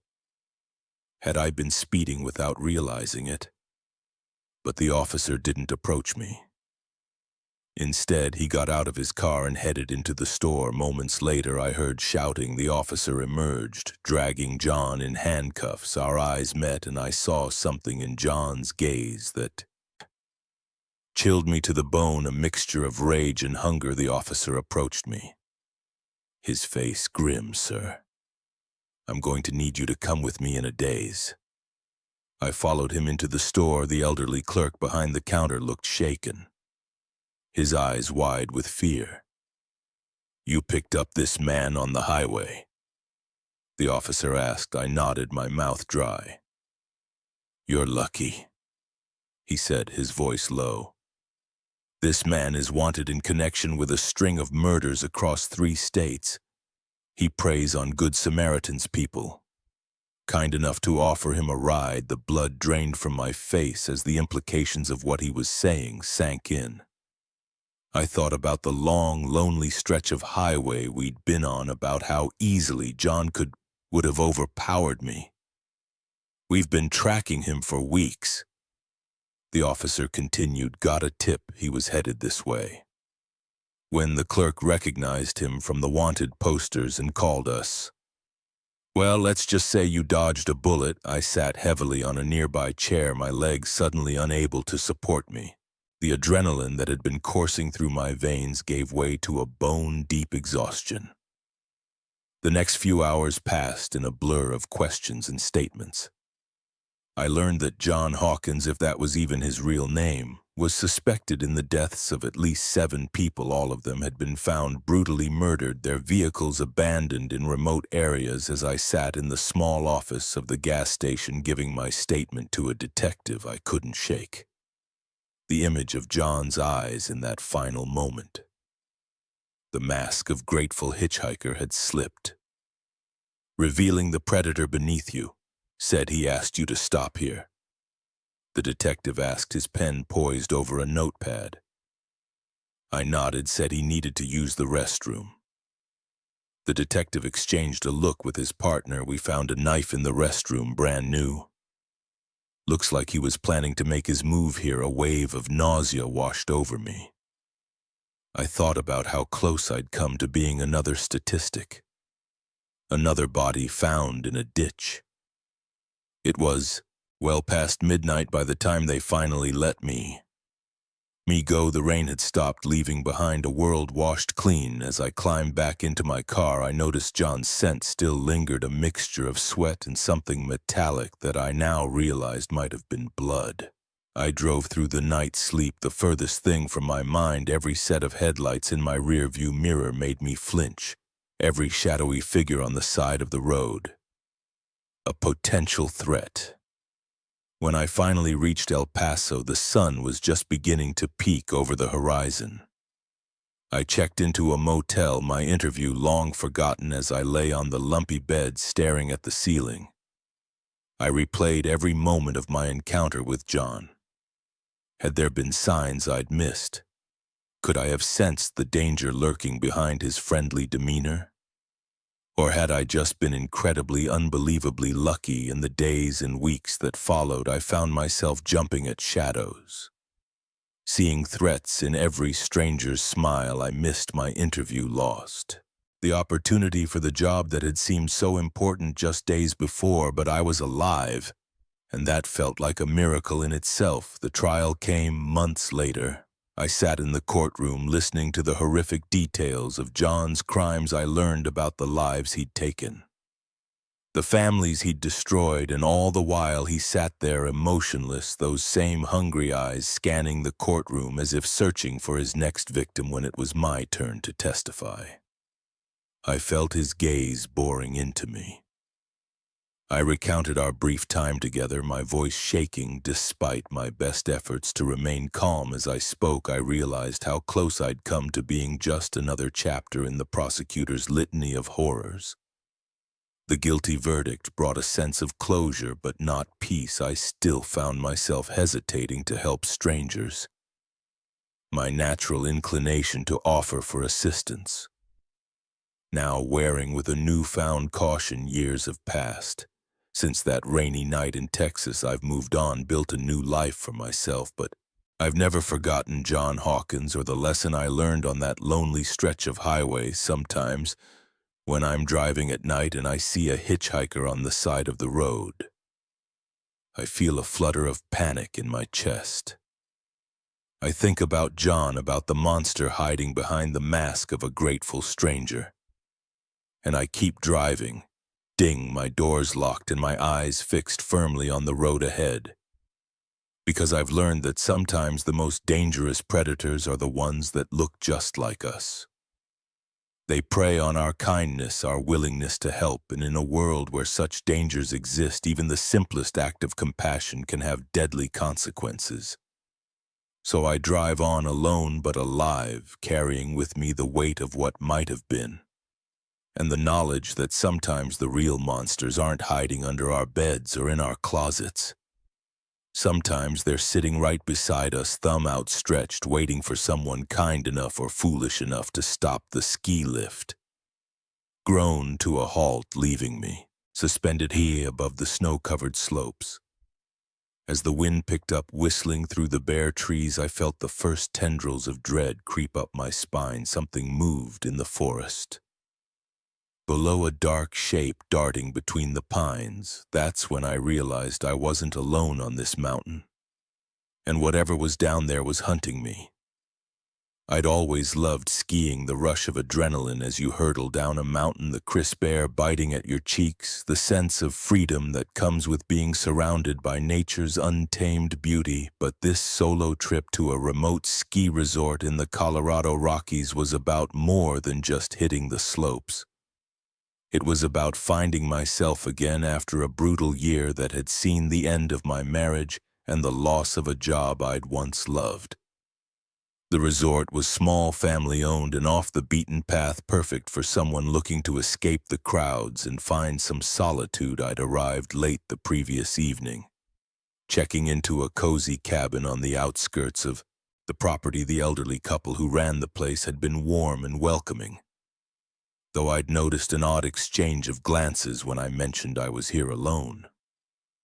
"Just be sure to get back before dark," the woman had said, her smile not quite reaching her eyes. The mountain can be unpredictable at night. I'd brushed off her concern, attributing it to the overprotectiveness of a small-town local, worried about a city slicker like me now as I dangled in the growing twilight. Her words came back to haunt me. The day had started perfectly: blue skies, fresh powder, and virtually empty runs. I'd spent hours carving my way down the mountain, each run leaving me feeling more alive than the last. As the afternoon wore on, I decided to take one last run before calling it a day. That's when things started to go wrong first. It was just little things, a ski that kept coming loose even though I checked the bindings a dozen times. The sudden appearance of fog rolling in thick and fast, obscuring the trail markers, and then the unmistakable feeling of being watched. I'd paused halfway down the mountain, ostensibly to adjust my gear, but really to scan the tree line. That's when I saw it for the first time, a flash of movement too big to be a deer or fox, too fast and agile to be a bear. Whatever it was keeping pace with me. Always just out of clear sight, heart pounding, I'd pushed off, abandoning any pretense of enjoying the run now. It was about getting back to the base as quickly as possible. But in my haste and growing panic, I must have taken a wrong turn. The trail became unfamiliar, steeper and rougher than anything I'd encountered earlier. And then the ski lift. My last hope of a quick escape back to safety, except now it had stopped, leaving me exposed and vulnerable. The wind picked up again, rocking the chair. I gripped the safety bar tighter, my gloved hands slick with nervous sweat. Inside, the darkness below seemed to shift and move, and I couldn't tell if it was just shadows playing tricks on my eyes, or if there really was something down there circling, waiting. A howl pierced the air, long and mournful, but with an undercurrent of something that made the hair on the back of my neck stand up. It didn't sound like any wolf I'd ever heard. It sounded wrong. The lift jerked, dropping a few inches before catching again. I bit back a scream, my heart hammering so hard I thought it might burst from my chest. "Hello," I called out, my voice sounding small and frightened in the vast whiteness. "Is anyone there?" The lift is stuck, silence, not even an echo. It was as if the mountain itself was holding its breath, and then an answer. But not the one I was hoping for. Another howl, closer this time, followed by another and another, a chorus of inhuman voices rising from the forest below. The lift shuddered again, and this time it didn't stop. It began to descend slowly at first, then picking up speed. For a moment I felt a flood of relief. The lift was working again. I was going to make it back to the base, but as the ground rushed up to meet me, I realized with horror that this wasn't a controlled descent. The cable had snapped. I had just enough time to take a deep breath before the chair slammed into the snow-covered ground. Pain exploded through my body as I was thrown clear, tumbling down the slope before coming to rest against a tree. For a few moments I just lay there, dazed and gasping for breath. Every inch of me hurt. But a quick mental inventory suggested nothing was broken. Small mercies. The howls were closer now, mixed with a sound that might have been laughter if it wasn't so chilling. I struggled to my feet, fighting against the pain in the deep snow. One of my skis had come off in the fall, the other was bent at an odd angle, useless. I started to move downhill, hoping against hope that I was going in the right direction. The fog was thicker now, limiting visibility to just a few feet in any direction. The sun had set, leaving only the faint glow of twilight to illuminate my way. Something crashed through the underbrush behind me.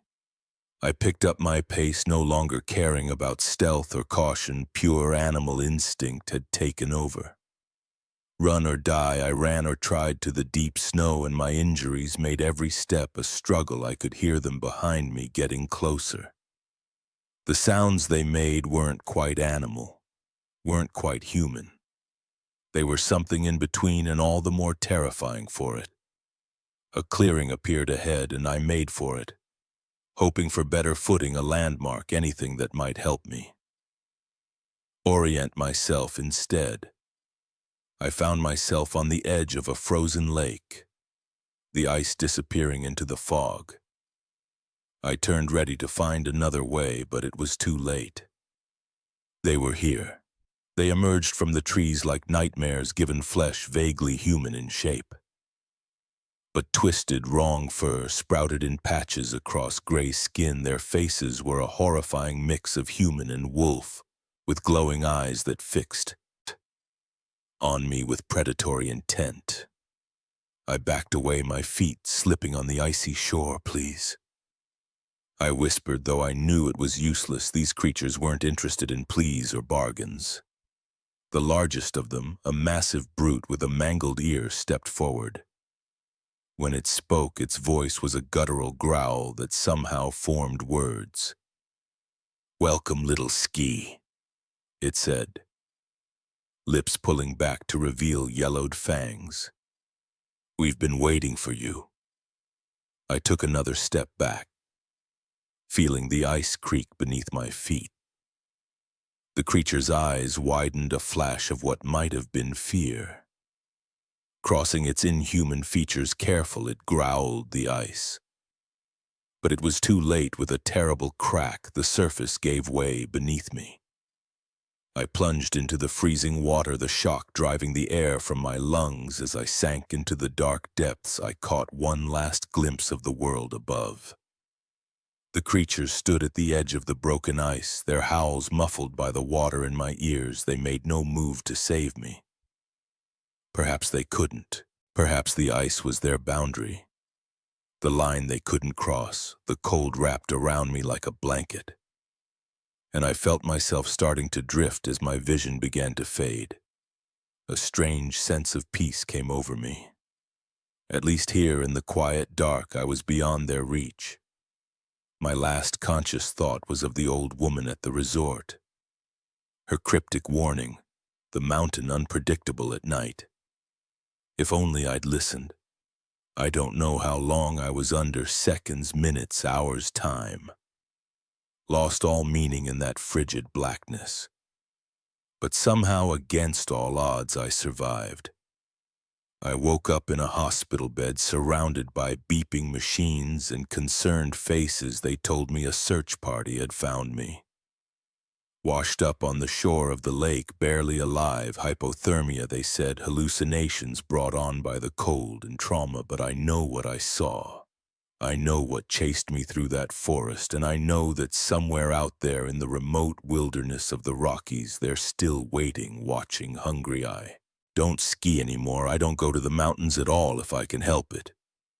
But sometimes on cold winter nights when the wind howls outside my window, I find myself listening, wondering, and then whatever twist of fate allowed me to escape that frozen hell.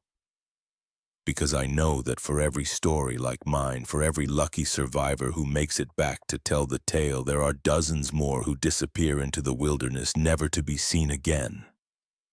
Claimed by the mountain and the monsters that call it home. The air in the apartment building felt heavy, charged with an electricity that made the hairs on the back of my neck stand up as I climbed the stairs to the 3rd floor.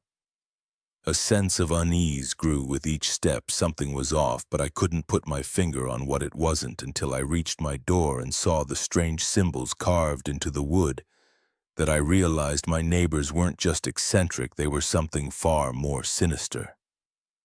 I had moved into the Rosewood Apartments just 3 months ago, drawn by the affordable rent and the charming if slightly run-down Art Deco architecture. The building was old with creaky floors and temperamental plumbing, but it had character.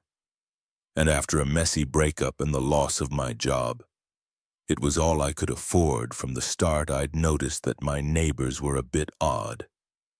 Mrs. Avery in 3B always wore a heavy black veil even in the sweltering heat of summer. The twins in 3C never seemed to leave their apartment, but I could hear them chanting in a language I didn't recognize at all hours of the night. And Mr. COVID in 3A. Well, I tried not to think too hard about the strange smells that often wafted from under his door. But I chalked it up to big city eccentricity. After all, this was New York. Everyone had their quirks, right, wrong, so very, very wrong. It started with small things. Items in my apartment moving when I wasn't looking, strange whispers in the hallway that stopped as soon as I opened my door, the constant feeling of being watched, even when I was alone in my studio. Then came the dreams. Vivid nightmares filled with twisted figures and impossible geometries. I'd wake up gasping, sheets soaked with sweat. The echo of inhuman voices still ringing in my ears. I tried to rationalize it all. Stress from job hunting, lingering depression from the breakup. Maybe even a gas leak. But deep down I knew it was something more. The day everything changed. Started like any other. I'd been out dropping off resumes, trying to ignore the growing dread that had become my constant companion as I climbed the stairs to my floor. That feeling of wrongness intensified, and then I saw the door. The symbols carved into the wood were like nothing I'd ever seen before. They seemed to shift and why as I looked at them, making my eyes water in my head. Spin. A faint glow emanated from the carvings, pulsing in time with my rapidly beating heart. I fumbled for my keys, desperate to get inside and away from whatever. Madness was happening in the hallway, but as I inserted the key into the lock, I felt a hand on my shoulder.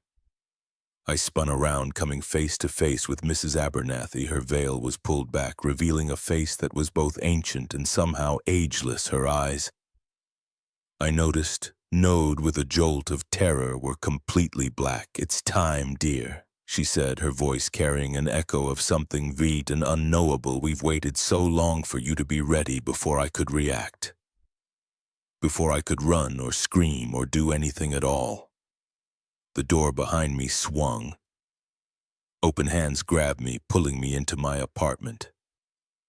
Except it wasn't my apartment anymore. The small studio had transformed into a vast CERN space. The walls seemed to stretch into infinity, covered in the same writhing symbols I'd seen on the door. In the center of the room stood a circle of robed figures, my neighbors. I realized with dawning horror.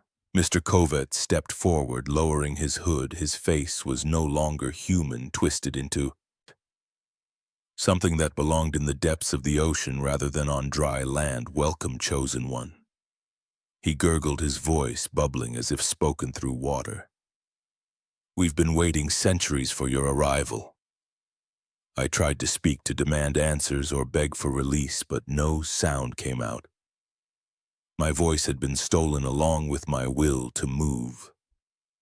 The twins from 3C began to chant, their voices rising and falling in an eldritch harmony that made my bones vibrate as they sang.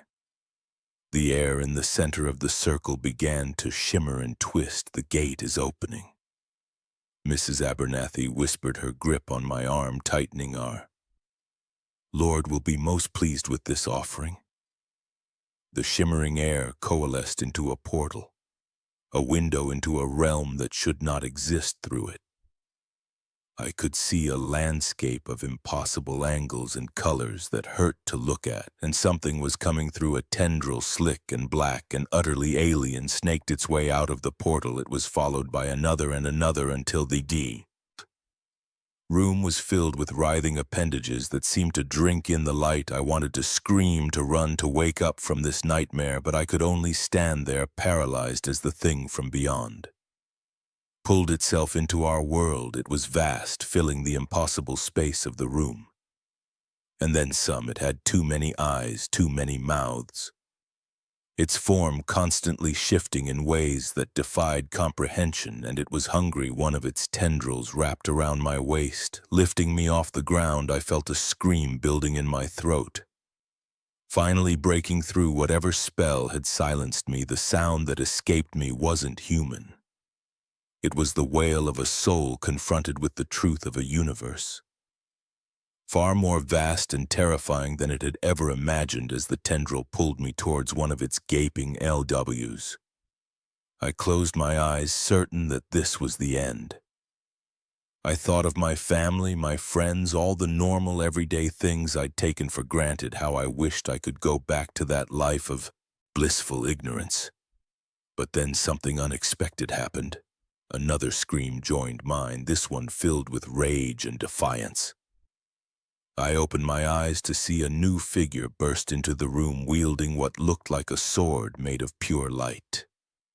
It was the super of our building, Mr. Ramirez, except he wasn't the paunchy, middle-aged man I'd known. This Mr. Ramirez was younger, his eyes blazing with an inner fire, his movements graceful and deadly. Release her spawn of Nearlop.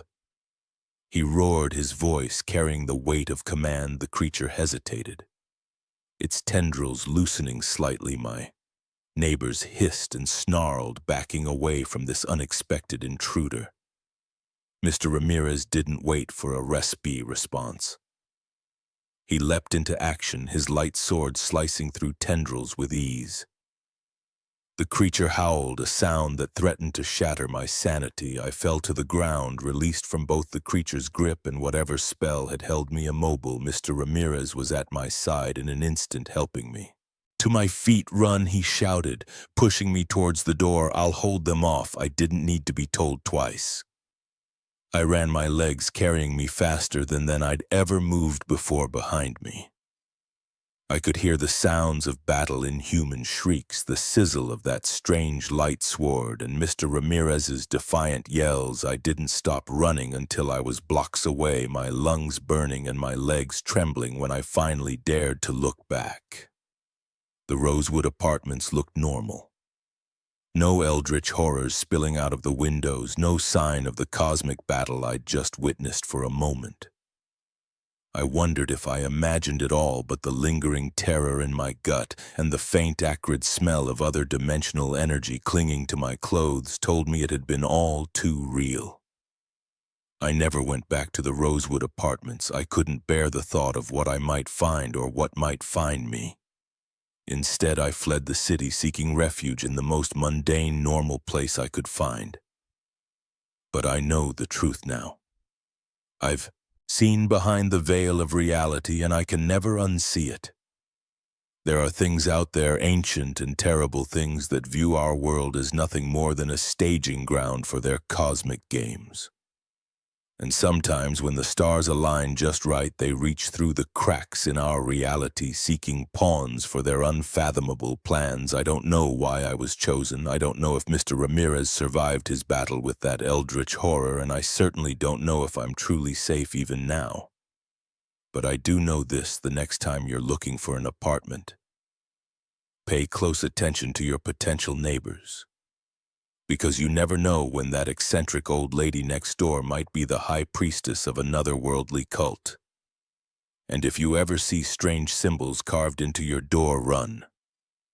Run as fast and as far as you can, because once you've been marked as a chosen one, there's no telling what horrors might come calling. The convenience store's neon sign flickered in the darkness, a beacon of light in the middle of nowhere as I pulled into the empty parking lot. Exhaustion clouding my vision, I had no idea that this pit stop would be the beginning of the most terrifying night of my life. If I had known what awaited me inside it, to you, I would have kept driving, no matter how heavy my eyelids felt. I'd been on the road for nearly 15 hours straight, pushing through the night on a cross-country move from Boston to San Diego. The promise of a new job and a fresh start had me eager to reach my destination. But as the miles stretched on, fatigue began to take its toll when I spotted the sign for Joe's Gus Grub just off the highway. In what seemed like the middle of the New Mexico desert, it felt like a godsend. The bell above the door chimed as I entered, the sound unnaturally loud in the quiet store. The fluorescent lights buzzed overhead, casting a sickly glow over rows of snacks and drinks behind the counter. An old man dozed in a chair, his chin resting on his chest. "Excuse me," I called out, my voice horror from hours of disuse. "Hello." The old man stirred, blinking owlishly at me for a moment. Something flashed in his eyes. Fear, resignation, before being replaced by a bland smile. "Welcome to Joe's," he said, his voice growly. "What can I do for you?" I grabbed a coffee and some snacks, making small talk as he rang me up as I turned to leave. His hand shot out, gripping my wrist with surprising strength. "Be careful out there," he said, his eyes boring into mine. "The night has teeth in these parts," I laughed nervously, chalking it up to small-town superstition. If only I had listened back in my car. I sipped the bitter coffee and pulled back onto the highway. The caffeine began to work its magic, clearing some of the fog from my mind. That's when I noticed the headlights in my rearview mirror. At first, I thought nothing of it. Another night owl making their way across the vast emptiness of the American Southwest. But as the minutes ticked by and the car maintained a constant distance behind me, a seed of unease began to grow in my gut. I sped up, pushing my old sedan harder than I had all night. The headlights kept pace effortlessly. I slowed down, hoping they would pass. Instead, they slowed too. Maintaining that same eerie distance, my palms began to sweat. As I gripped the steering wheel tighter, I was being followed, that much was clear, but why and by whom? I fumbled for my phone, intending to call 911, only to find no signal. Of course, I was in the middle of nowhere, cut off from help. The highway stretched out before me, empty and dark, no exits, no towns, nothing but miles of asphalt and desert scrub. I was trapped. A mouse in a very long, straight maze with something hungry nipping at my heels. Suddenly, the headlights behind me flared brightly, momentarily blinding me. When my vision cleared, I saw with horror that the car was now much closer. Close enough that I could make out details of the driver. What I saw made my blood run cold. The figure behind the wheel wasn't human. Its head was too large, its eyes too wide and dark. As it grinned at me through the windshield, I saw rows of needle-sharp teeth. I screamed my foot. Slamming down on the accelerator, the engine roared in protest as I pushed it to its limits. The speedometer climbing past 100, 110, 120. But no matter how fast I went, those terrible headlights stayed right behind me. My mind raced, trying to make sense of what was happening. Was I hallucinating from lack of sleep? Had someone slipped something into my coffee back at the gas station, or was this real? Was I really being chased by something that shouldn't exist? A sign flashed by, rest stop 1 mile. I made a split-second decision. Maybe I could lose them there. Find help, or at least a place to hide. I took the exit at speeds that sent my car fishtailing, tires screeching in protest. The rest stop came into view. A small building with restrooms and vending machines, a few picnic tables, and a large parking area. It was deserted. I skidded to a stop and leapt out of the car, adrenaline overriding my exhaustion as I ran for the building. I risked a glance back. The other car had stopped at the entrance to the rest area. Its headlights went dark, and for a moment I felt a surge of hope. Maybe it wouldn't follow me here. That hope died as I saw the door open and the driver step out. In the harsh glow of the parking lot lights, I could see it clearly now. It was tall, impossibly tall, its limbs too long and jointed in ways that defied anatomy. Its skin was a sickly gray, seeming to shift and ripple as if alive, and its face, God, its face, where there should have been features, there was only a mass of ring tentacles surrounding those terrible black eyes. It began to move towards me. Each step covering an impossible distance. I turned and ran, slamming through the door of the rest stop building inside.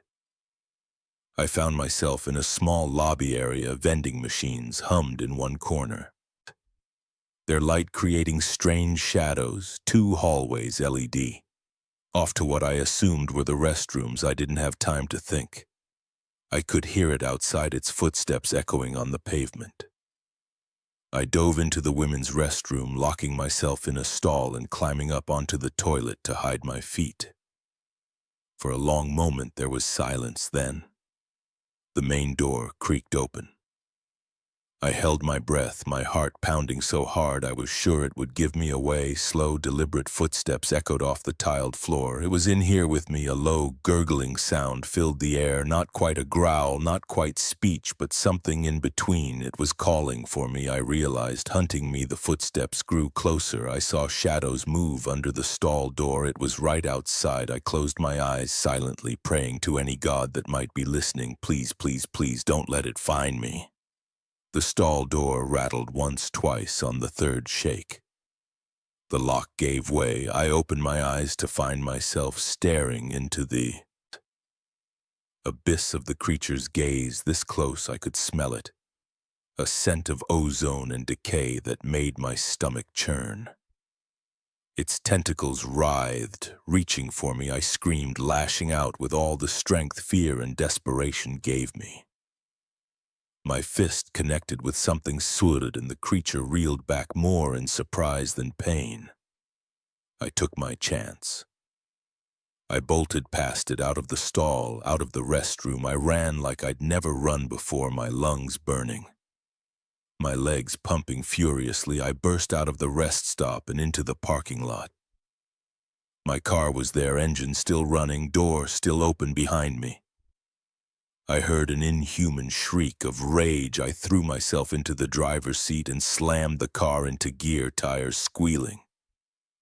I peeled out of the parking lot and back onto the highway. For hours I drove, my eyes constantly flicking to the rear view mirror, but the creature and its car were gone as dawn broke, painting the desert in hues of pink and gold. I finally allowed myself to relax a fraction. I never saw the creature again, but I never forgot it either. The memory of that night haunts me, still surfacing in nightmares that leave me gasping and drenched in sweat.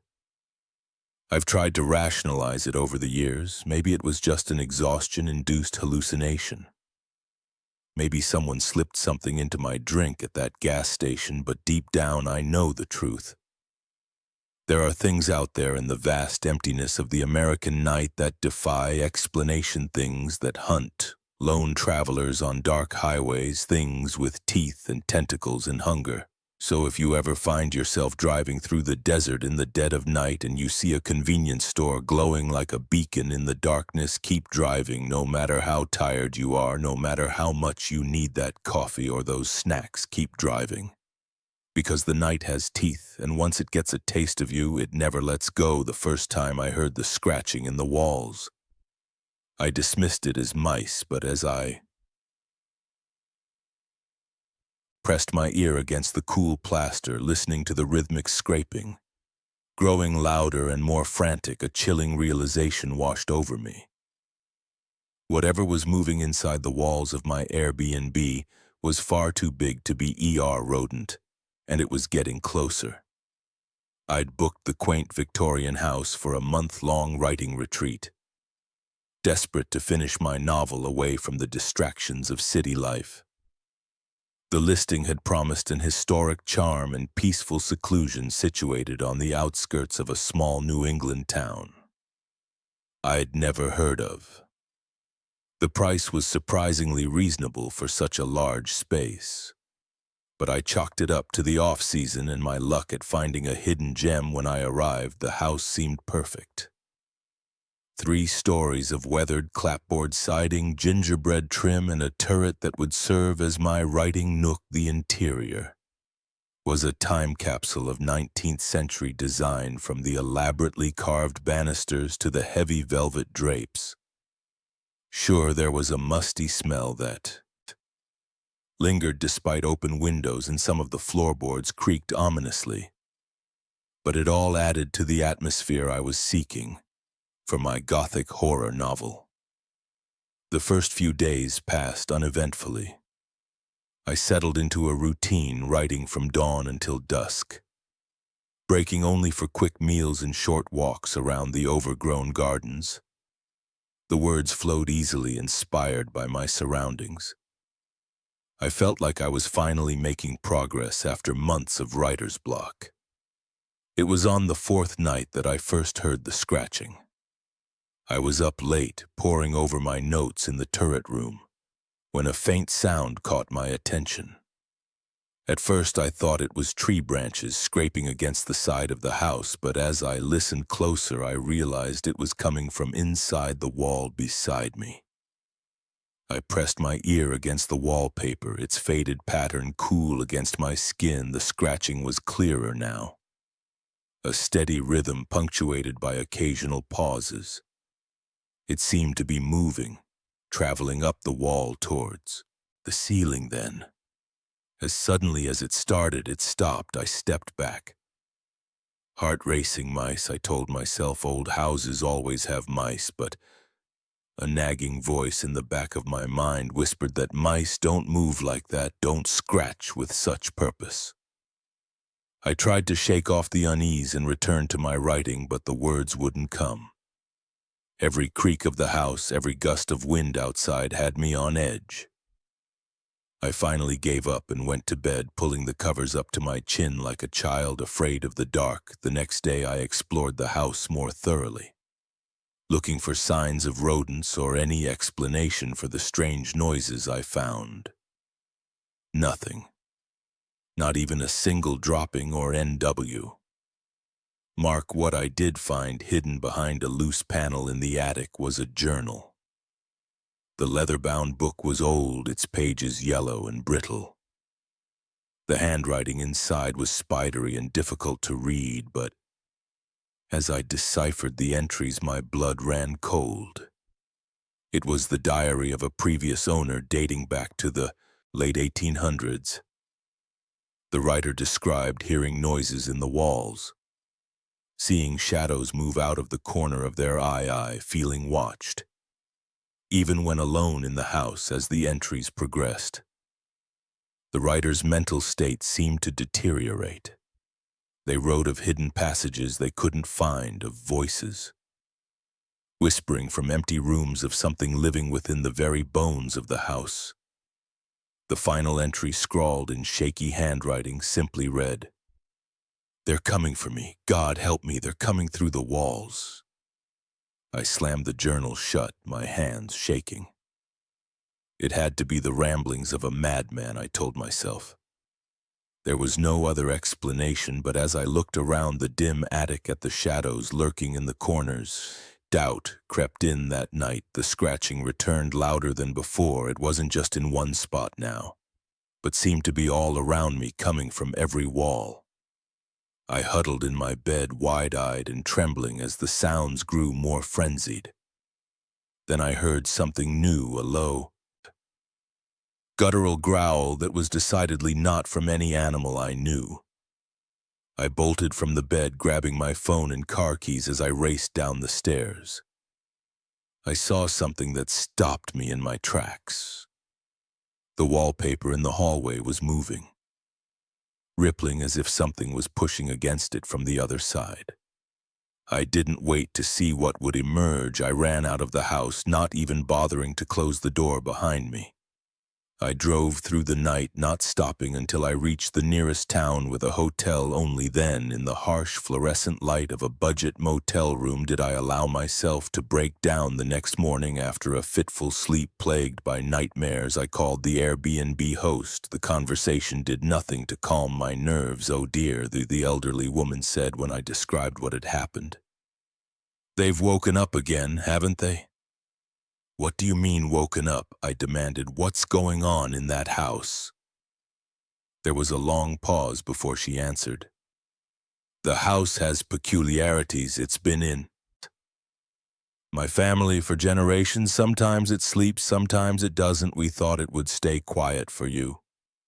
I was speechless. She spoke about the house as if it were alive, as if the horrors I'd experienced were just an inconvenience, like a leaky faucet or a drafty window. "I'll refund your stay, of course," she continued, her tone maddeningly calm, "and I'll make sure the listing is updated to warn future guests. Warn them." I sputtered. "You shouldn't be renting it out at all. It's dangerous." "Oh, it's not dangerous, dear. Not really. It's just hungry sometimes, but it never takes more than it needs." I hung up, my mind reeling. Part of me wanted to report her, to have the house condemned and torn down. But who would believe me, and more importantly, what would happen if they did destroy the house? Would they be releasing whatever was inside? I never went back to collect my things. I bought new clothes, a new laptop, anything to avoid setting foot in that house again. I told myself I was being irrational, that there had to be a logical explanation for everything I'd experienced. But deep down, I knew the truth. Sometimes late at night, when the world is quiet, I swear I can hear scratching in the walls of my apartment. It's just the pipes, I tell myself, just the building settling, but a part of me wonders, did something follow me from that house? Is it waiting, biding its time until it gets hungry again?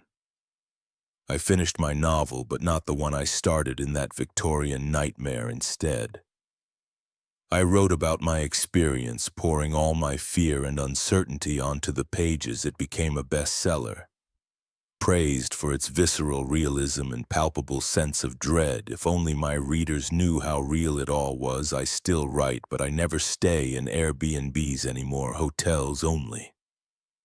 Preferably new ones with steel and concrete bones that don't hide secrets in their walls. And every time I check in, I press my ear against the wall, holding my breath, listening for that telltale scratch, because now I know the truth. Some houses are more than just wood and nails. Some houses hunger, and once you've heard them stirring, you never truly feel safe again. The rusty sign creaked in the wind, its faded letters barely legible. "Welcome to Millbrook, population 512. As we drove past it, a chill ran down my spine that had nothing to do with the crisp autumn air. Something about this town felt wrong, fundamentally off in a way I couldn't quite put my finger on. Little did I know that feeling was my last warning before we stumbled into a nightmare that would haunt me for the rest of my life. My girlfriend Sarah and I had been on the road for hours, making our way from Chicago to her parents' new place in Denver. We decided to take the scenic route, ISOing the monotony of the interstate for the charm of back roads in small towns. It had been Sarah's idea to cut through this particular stretch of rural Nebraska, a shortcut she'd found on an obscure travel blog. It'll be an adventure, she said, her eyes sparkling with excitement. Who knows what hidden gems we might find? I should have known better in horror movies. It's always the shortcut that leads to trouble. But real life isn't a movie, right? Wrong, so very, very wrong at first. Millbrook seemed like any other small Midwestern town. We passed through a Main Street Lynn with mom and pop shops, a town square with a gazebo, houses with well-manicured lawns, but as we drove deeper into town, looking for a place to grab lunch, I noticed things that set my nerves on edge. The streets were empty, not just quiet, but completely deserted. No cars, no pedestrians, not even a stray dog. The shops, while seemingly open, had no customers, and the few people we did see through windows or on porches, they just stared. No waves, no smiles, just blank, unblinking stares that followed our car as we passed. Maybe at siesta time, Sarah joked. But I could hear the unease in her voice. We pulled up to a diner called Mel's Eats, the only place that showed any signs of life. A neon open sign buzzed in the window, and we could see a few patrons inside. Let's just grab a quick bite and get back on the road, I said, trying to keep the relief out of my voice. Normal people, normal food, then we'd be on our way. The bell above the door chimed as we entered, and every head in the place turned to look at us. The silence was deafening. I could feel their eyes on us as we made our way to a booth, the vinyl seats squeaking uncomfortably loud in the quiet. A waitress approached her. Smile too wide, too fixed. Welcome to Mel's, she said, her voice oddly flat. You folks aren't from around here, are you? We shook our heads, and I swear I saw something like hunger flat in her eyes. Well, you're in for a treat, she continued. Mel's famous meatloaf is to die for, the way she emphasized. To die for sent a shiver down my spine. We ordered quickly. Sandwiches and sodas, nothing that would take too long to prepare as the waitress walked away. I leaned in close to Sarah. Something's not right here, I whispered. We need to leave as soon as we can. She nodded, her early sea enthusiasm replaced by a look of worry. I know, I feel it too. It's like everyone's wearing a mask or something. Our food arrived suspiciously quickly, and we ate in tense silence. Both of us eager to get back on the road. I couldn't shake the feeling that the other diners were watching us, their heads turned just enough to keep us in sight without openly staring. When the check came, I threw down some cash, not even bothering to count it. Keep the change, I told the waitress, already halfway out of the booth. But as we stood to leave, a large man blocked our path. He was easily 6 feet tall, with shoulders like a linebacker and hands that looked like they could crush stone. Leaving so soon, he rumbled, his voice deep and threatening. But the fun's just about to start. I opened my mouth to respond, but before I could, Sarah grabbed my hand and yanked me towards the back of the diner. Run, she yelled. We burst through the kitchen doors, startling a cook who was standing unnaturally still over a bubbling pot. The smell coming from it turned my stomach. It was meat, but no meat I'd ever encountered before. We didn't stop to investigate. We ran through the kitchen and out the back door, emerging into an alley behind the diner.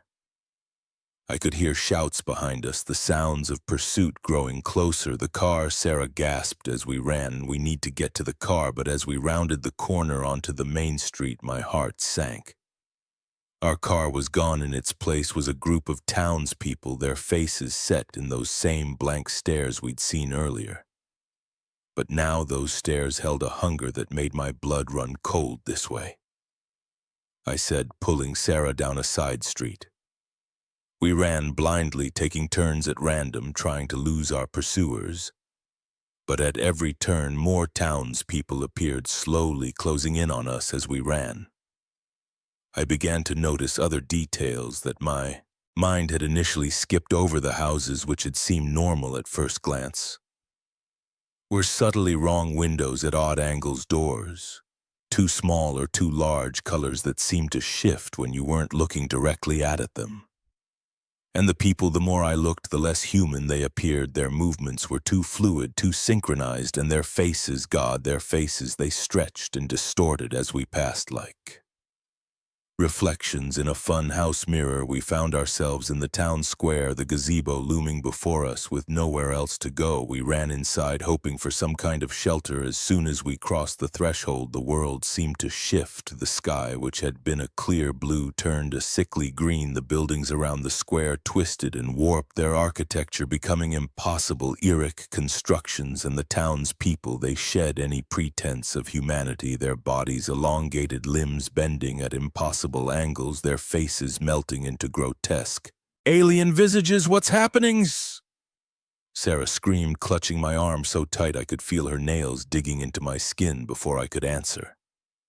A voice boomed out, seeming to come from everywhere and nowhere at once.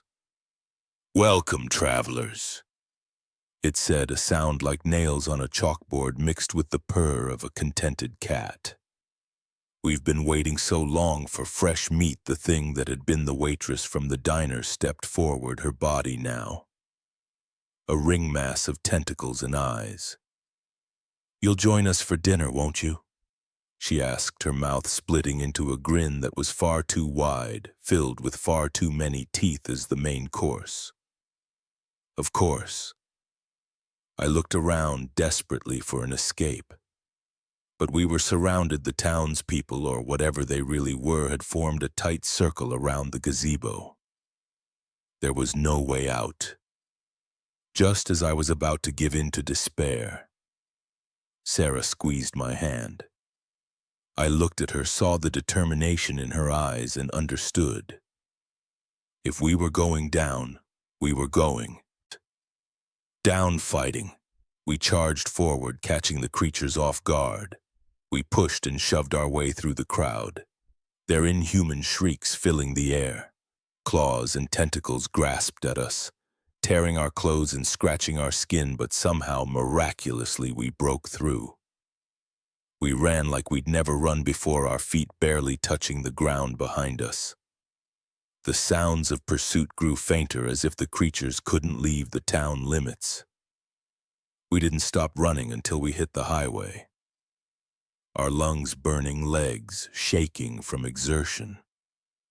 Only then did we dare to look back. Millbrook was gone. In its place was an empty field with no sign that a town had ever existed there. The only evidence of our ordeal was our torn clothes and the scratches on our skin. We flagged down the first car. We saw a kindly older couple who listened to our breathless, barely coherent story. With growing concern, they drove us to the nearest police station, where we spent hours trying to explain what had happened. The police found nothing, of course. No town, no monsters, not even a sign. They chalked it up to some kind of shared hallucination, maybe caused by carbon monoxide poisoning from our car. We knew the truth, but who would believe us? Sarah and I don't take road trips anymore. We stick to planes and well-traveled routes, but sometimes when we're driving at night and we see a sign for a small town we've never heard of, we share a look of understanding and keep driving, because we know now that some places aren't meant to be found. Some shortcuts lead to destinations you can never return from. And sometimes the most terrifying monsters are the ones that wear human faces, waiting in quiet towns for unsuspecting travelers to stumble into their web. So if you're ever on a road trip and you see a sign for a town that's not on your map, do yourself a favor. Keep driving, no matter how tired you are, no matter how tempting that shortcut might seem. Keep driving, because you never know when you might end up in a place like Millbrook, where the diner special is always to die for. And they mean that quite literally. The old key felt unnaturally cold in my hand, its intricate design catching the dim light of the attic. as I stood before the locked door that had confounded me for weeks. A mixture of excitement and dread washed over me. I had no idea that turning that key would unlock not just a hidden room, but a nightmare that had been lurking in my family's history for generations. It all started when my great-aunt Mildred passed away, leaving me her sprawling Victorian mansion on the outskirts of a small New England town. I'd only met the old woman a handful of times, and her decision to make me her sole heir came as a shock to everyone, myself included, but as a struggling rider. With mounting debts, I wasn't about to look a gift horse in the mouth. The house was a marvel, a 3-story behemoth with turrets, gables, and more rooms than I could count. It was also in desperate need of renovation, with peeling wallpaper, creaky floorboards, and a pervasive, musty smell that seemed to seep from the very walls. I threw myself into the restoration project with gusto, seeing it as both a welcome distraction from my writer's block and a potential gold mine of inspiration for my next novel room. By room, I cleaned, repaired, and updated, uncovering the house's hidden charms. But there was one door that refused to yield to my efforts, located at the end of a long hallway on the 3rd floor. It remained stubbornly locked despite my best attempts to open it. None of the keys I'd found in the house worked, and the local locksmith had scratched his head in bewilderment at its peculiar mechanism, never seen anything like it. He'd muttered, packing up his tools in defeat. "It's like it's not meant to be opened." His words should have been a warning, but they only fueled my curiosity. What could be so important that it needed such an elaborate lock? What secrets was Aunt Mildred hiding? The breakthrough came when I was sorting through a box of old family photographs in the attic. Tucked between faded sepia prints of stern-faced ancestors was an envelope addressed to me in Aunt Mildred's spidery handwriting. Inside was a single sheet of paper and a small, ornate key. The letter was brief and cryptic. "Dearest nephew, if you're reading this, then I'm gone and the house is yours. With it comes a responsibility I'd hoped to spare you from. But blood will tell, and the time has come for you to know the truth. The key opens the locked door. What you find there will change everything. Be brave, be strong, and above all, be careful. Some doors once opened can never be closed again. Your loving Aunt Mildred." And now here I stood, key in hand, heart pounding with anticipation. Part of me wanted to heed the war in Aunt Mildred's letter, to throw away the key and forget about the locked door, but a larger part, the part that had always gotten me into trouble, needed to know what lay beyond. I inserted the key into the lock. It turned smoothly, as if it had been oiled recently, not left untouched for years. The door swung open with a low creak, revealing a room bathed in shadows. The smell hit me first, a musty organic odor tinged with something metallic that made my stomach churn as my eyes adjusted to the gloom. I fumbled for the light switch. The single bare bulb that flickered to life revealed a scene that would haunt my nightmares for years to come. The room was small, barely larger than a walk-in closet, its walls covered in faded red symbols that I didn't recognize. A heavy wooden table dominated the space, its surface stained, dark, and scratched with use.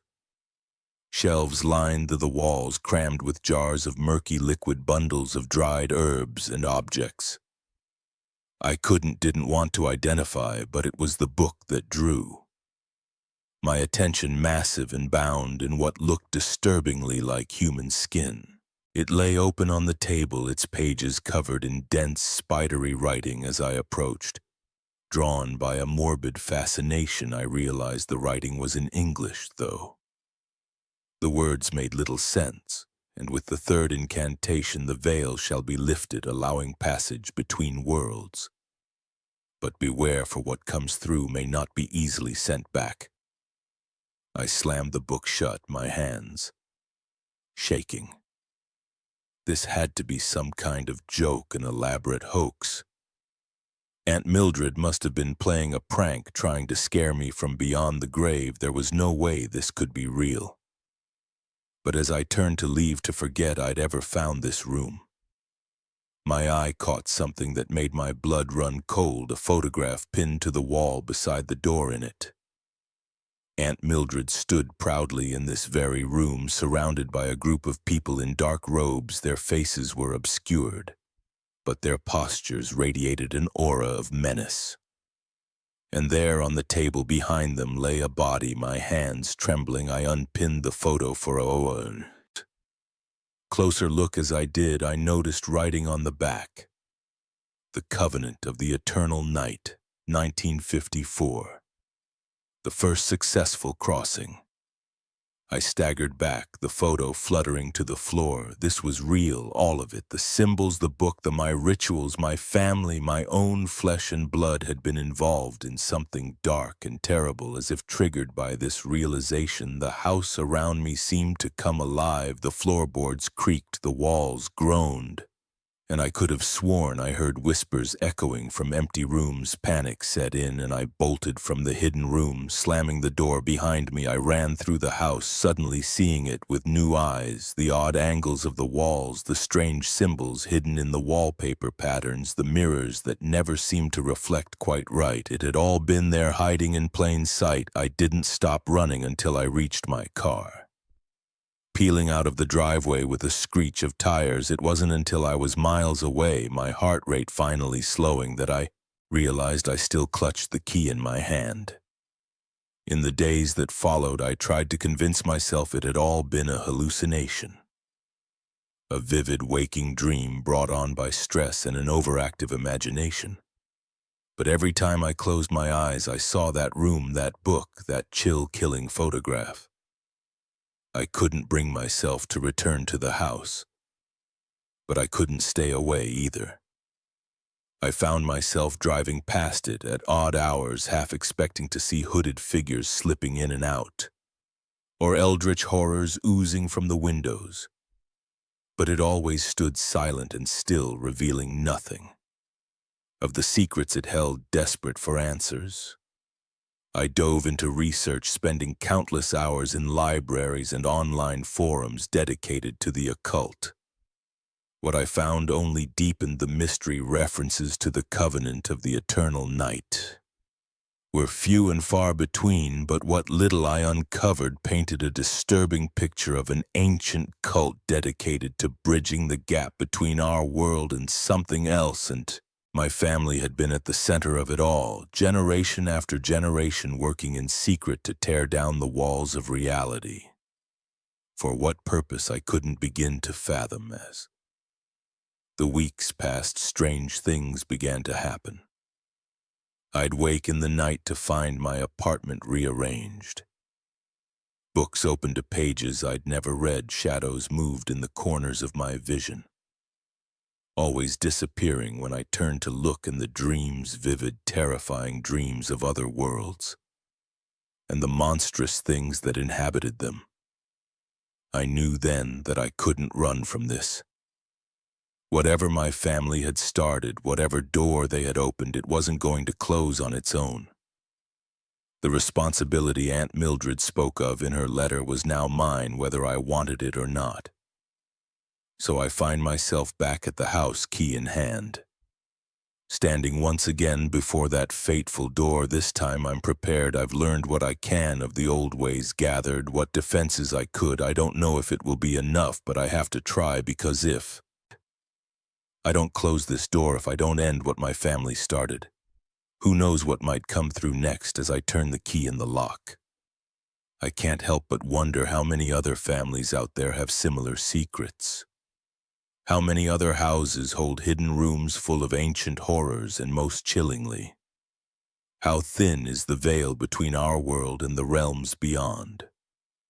I push open the door, steeling myself for what lies ahead. Whatever happens next, one thing is certain: I'll never look at a locked door the same way again, because now I know that sometimes the most terrifying monsters aren't the ones hiding under our beds or in our closets. They're the ones lurking in our family trees, waiting for an unsuspecting descendant to unlock their cage. The sickening crunch of metal on metal shattered the quiet night, jolting me awake as my car spun off the lonely desert road, tires screeching against gravel.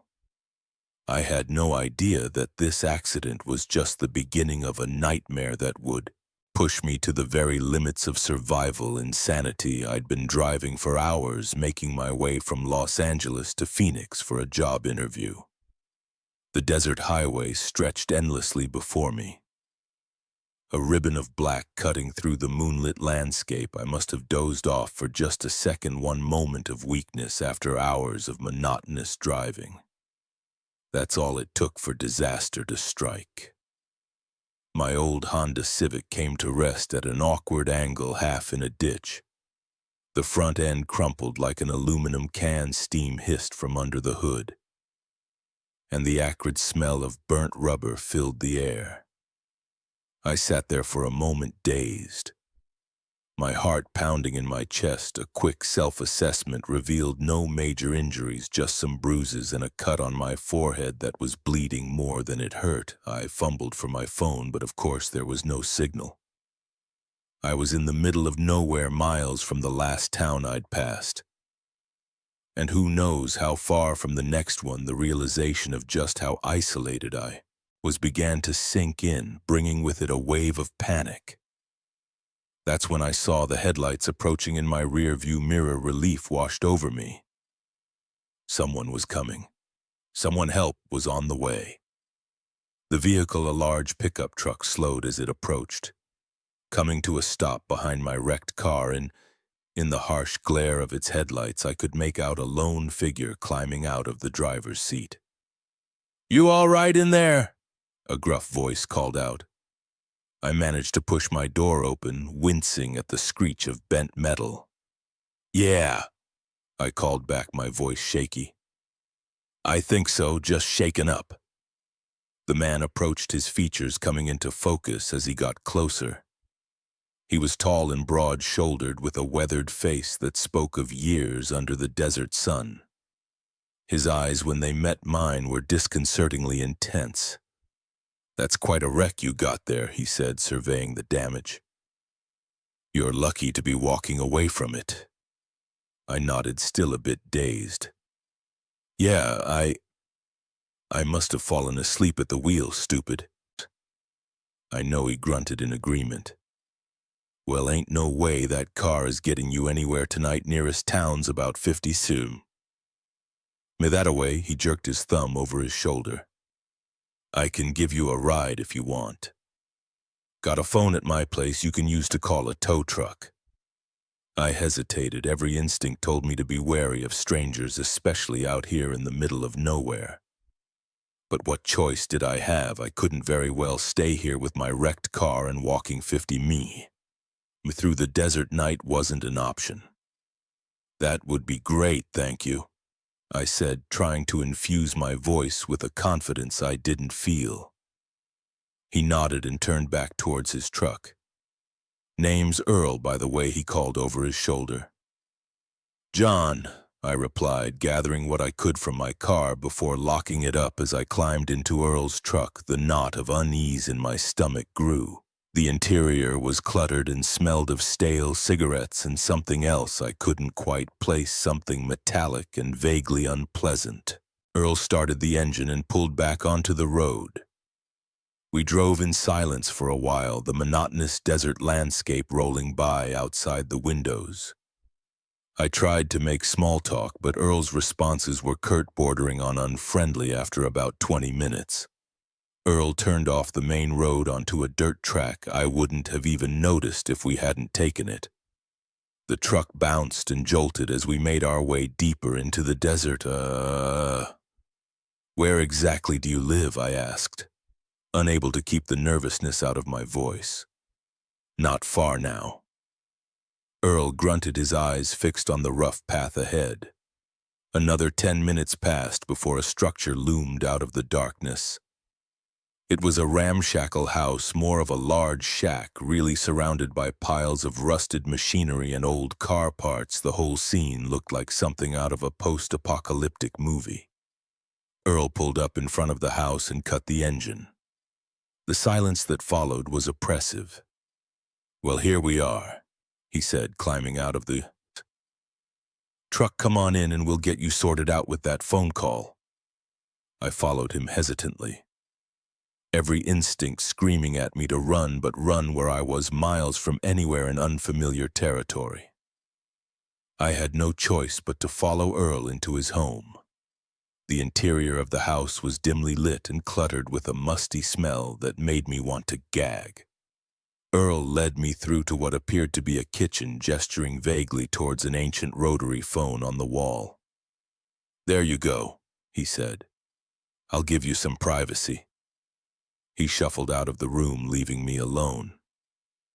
I picked up the receiver, my hand shaking slightly, and was met with silence. No dial tone, the phone was dead. "Earl," I called out.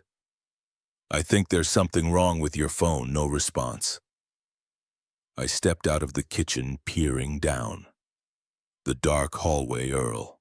That's when I heard it, a muffled thump and what sounded like a moan coming from somewhere deeper in the house. My blood ran cold. Every fiber of my being told me to get out, to run as fast and as far as I could. But curiosity, that damned human trait that so often leads us into trouble, got the better of me. I found myself moving down the hallway towards the source of the sound. At the end of the hall was a door slightly ajar. The sounds were definitely coming from behind it. I pushed it open slowly, my heart pounding so hard I was sure it would burst from my chest. What I saw in that room will haunt me for the rest of my days. It was a makeshift operating room with harsh fluorescent lights, illuminating a scene straight out of a horror movie. In the center was a metal table, and on that table I retched, barely managing to keep the contents of my stomach down. A person, or what was left of one, lay strapped to the table. Parts had been removed, organs exposed, and standing over this grisly tableau, wearing a blood-splattered apron, was Earl. He turned to me, slowly, a scalpel glinting in his hand. Now, he said, his voice eerily calm, "You weren't supposed to see this, but since you're here, you might as well make yourself useful." I didn't wait to hear more. I ran, fueled by a terror unlike anything I'd ever experienced. I burst out of the house and into the desert night, not caring which direction I went as long as it was away from that house of horrors. I ran until my lungs burned and my legs felt like lead. Only then did I dare to look back. There was no sign of pursuit, just the vast, indifferent desert stretching out in all directions. I walked through the night, guided only by the stars and my desperate need to put as much distance between myself and Earl's house as possible. As dawn broke, I stumbled onto a highway. A passing trucker took pity on me, giving me a ride to the nearest town, where I immediately went to the police. They found Earl's house, of course, and with it evidence of horrors that went back decades. Missing persons cases from across 3 states were finally closed. Earl himself was nowhere to be, found having vanished into the desert he knew so well.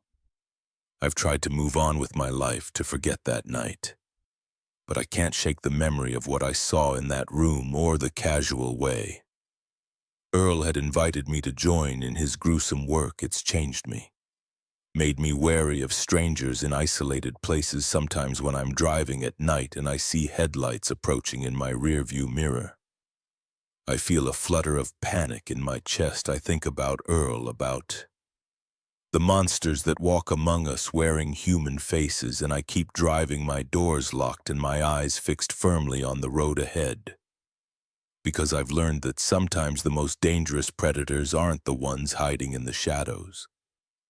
They're the ones that offer you help when you're at your most vulnerable, luring you in with the promise of safety, only to reveal their true nature when it's too late to escape. So If you ever find yourself stranded on a lonely road in the middle of nowhere, think twice before accepting help from a passing stranger, because you never know when that good Samaritan might turn out to be your worst nightmare.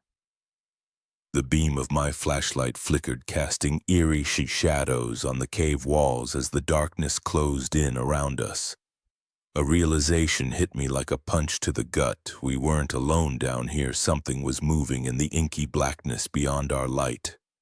And it was getting closer. It had started as a fun adventure, a chance to explore the infamous Stillwater caves that had been the subject of local legends for generations. There were 5 of us, me, my best friend Jake, his girlfriend Mia, and our college buddies Chris and Sarah.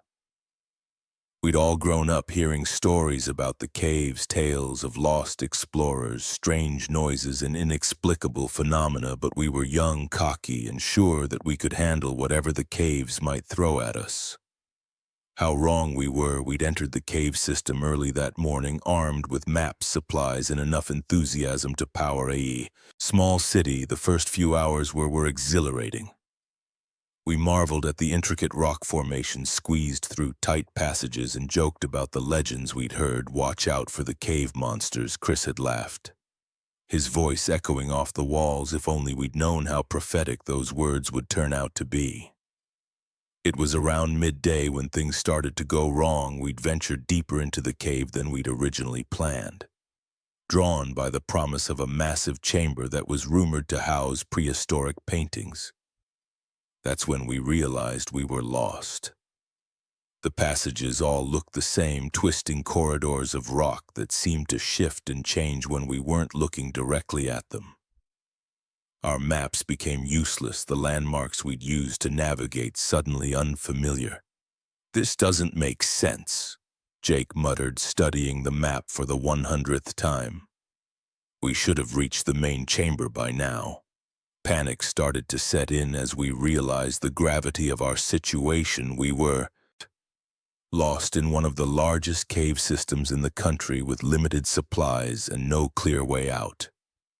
That's when we heard it for the first time, a low rumbling sound that seemed to come from the very walls around us.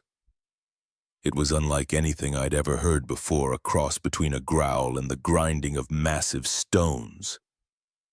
What was that? Sarah whispered, her eyes wide with fear before anyone could answer. The ground beneath our feet began to tremble. Small rocks and dust rained down from the ceiling. Earthquake. Mia shouted, "We need to find cover." We ran blindly through the tunnels, the sound of falling rocks growing louder behind us. I don't know how long we ran, but eventually we found ourselves in a large cavern, relatively free from falling debris. As the tremors subsided, we took stock of our situation. We were alive, but even more lost than before, and our problems were just beginning in the aftermath of the quake. Our primary flashlight had been damaged. We were left with only a couple of smaller backup lights, their beams seeming pitifully inadequate in the vast darkness of the cave. That's when Chris noticed it, a faint glow coming from one of the tunnels leading out of the cavern. It was a soft, pulsating light, unlike anything that should exist this far underground. "Maybe it's a way out," he suggested, hopefully against my better judgment.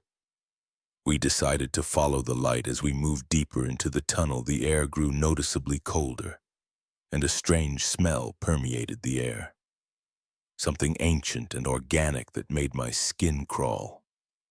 The tunnel opened up into another chamber, and what we saw there stopped us in our tracks. The walls were covered in paintings, but not the prehistoric art we'd been expecting. These were newer and far more disturbing. Twisted, inhuman figures danced across the rock face, surrounding images of what looked like human sacrifices, but it was the source of the light that truly terrified us. In the center of the chamber stood a pillar of softly glowing crystal, and suspended within it, perfectly preserved, was a creature out of a nightmare. It was vaguely humanoid, but that's where any resemblance to humanity ended. Its body was elongated and skeletal, with too many limbs that bent at impossible angles. Its head was oversized and bulbous, with no discernible eyes but a mouth full of needle-like teeth. "What the is that thing?" Jake breathed, his voice barely above a whisper before anyone could respond. The crystal began to pulse more rapidly. Cracks appeared on its surface, spreading like a web across the glowing material. "We need to get out of here," I said, surprised at how calm my voice sounded despite the terror coursing through my veins. Now we turned to run, but found our path blocked. The tunnel we'd come through had collapsed, sealing us in the chamber. And from the other tunnels leading out of the room came sounds. Skittering noises and low guttural growls that spoke of things that had no place in our world. That's when my flashlight began to flicker, plunging us intermittently into darkness, and in those moments of blackness I could swear I saw movement. Swift, unnatural movement that disappeared as soon as the light returned. We huddled together in the center of the room, our backs to each other, watching in horror as the crystal continued to fracture with each crack. The air grew colder and that otherworldly smell intensified. "What do we do?" Sarah sobbed, her earlier bravado completely gone. I wished I had an answer for her. I wished I could wake up and find this was all just a terrible nightmare, but the cold stone beneath my feet and the very real fear gripping my heart told me this was all too real. A particularly loud crack from the crystal made us all jump. A piece had fallen away and something was emerging from within, a long, spindly limb tipped with claws that looked sharp enough to shred steel. In that moment, staring at the stuff of nightmares literally coming to life before our eyes. Something in me snapped. A cold, clear certainty washed over me. We were going to die down here, torn apart by creatures that shouldn't exist unless the paintings, I said. Suddenly, my mind racing. "Look at the paintings." The others followed my gaze. Uncomprehending at first, but then Mia gasped. "The sacrifices," she whispered. "They're containing something." She was right. The twisted figures in the paintings weren't dancing. They were performing some kind of ritual around the human sacrifices, and in the background of each image was a shape eerily similar to the crystal pillar but whole and unbroken.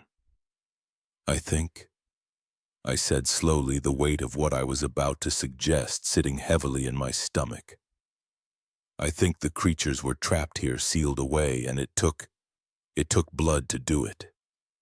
The implications of what I was saying hung in the air between us. The only way to stop whatever was emerging from that crystal might be to recreate the ritual depicted in the paintings, which meant no.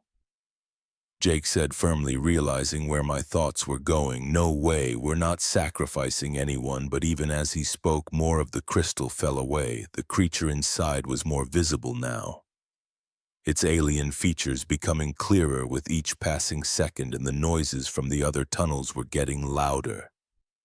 "Closer, we might not have a choice," Chris said, his voice shaking. It's one of us, or all of us." The next few minutes were a blur of argument and tearful pleas. In the end, it was Sarah who made the decision for us. "I'll do it," she said quietly.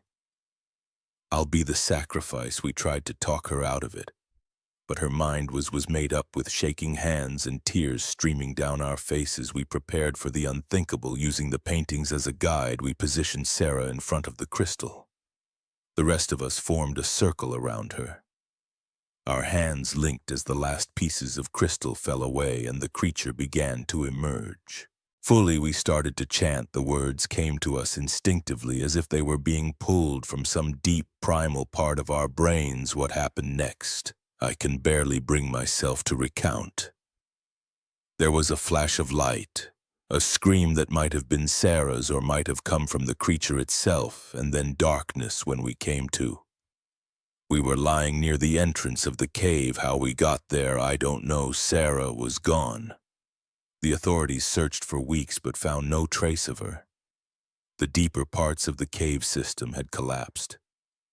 sealing off whatever horrors lay within. We never spoke about what happened down there. Not to the police, not to Sarah's family, not even to each other who would believe us. Some nights I wake up in a cold sweat, the echo of that unearthly scream ringing in my ears. I wonder if we did the right thing. I wonder if Sarah's sacrifice truly sealed away the evil we encountered, or if we only bought ourselves some time, and sometimes when I'm in a dark room or a tight space, I swear I can hear something moving in the shadows. Something that's waiting, biding its time until it can break free once again. So if you're ever exploring a cave and you come across strange paintings or glowing crystals, turn back. Run as fast as you can towards the light of day. Because some things are meant to stay buried in the dark, and the price of keeping them there is higher than you can imagine. The security camera footage flickered on the ancient monitor, and my blood ran cold. There in grainy black and white was a figure moving through the warehouse, a figure that shouldn't exist. As I watched, paralyzed with fear, I realized that my boring night shift had just become a fight for survival against something that defied explanation. I never wanted this job. Night security at Millbrook Industrial Storage was about as far from my dream career as you could get. But bills needed paying and beggars can't be choosers, so there I was, 3 months into mind-numbing night shifts, patrolling endless rows of crates and machinery in a cavernous warehouse. On the outskirts of town, the night started like any other. I arrived at 10 p.m. Relieved the Daegu guard and settled in.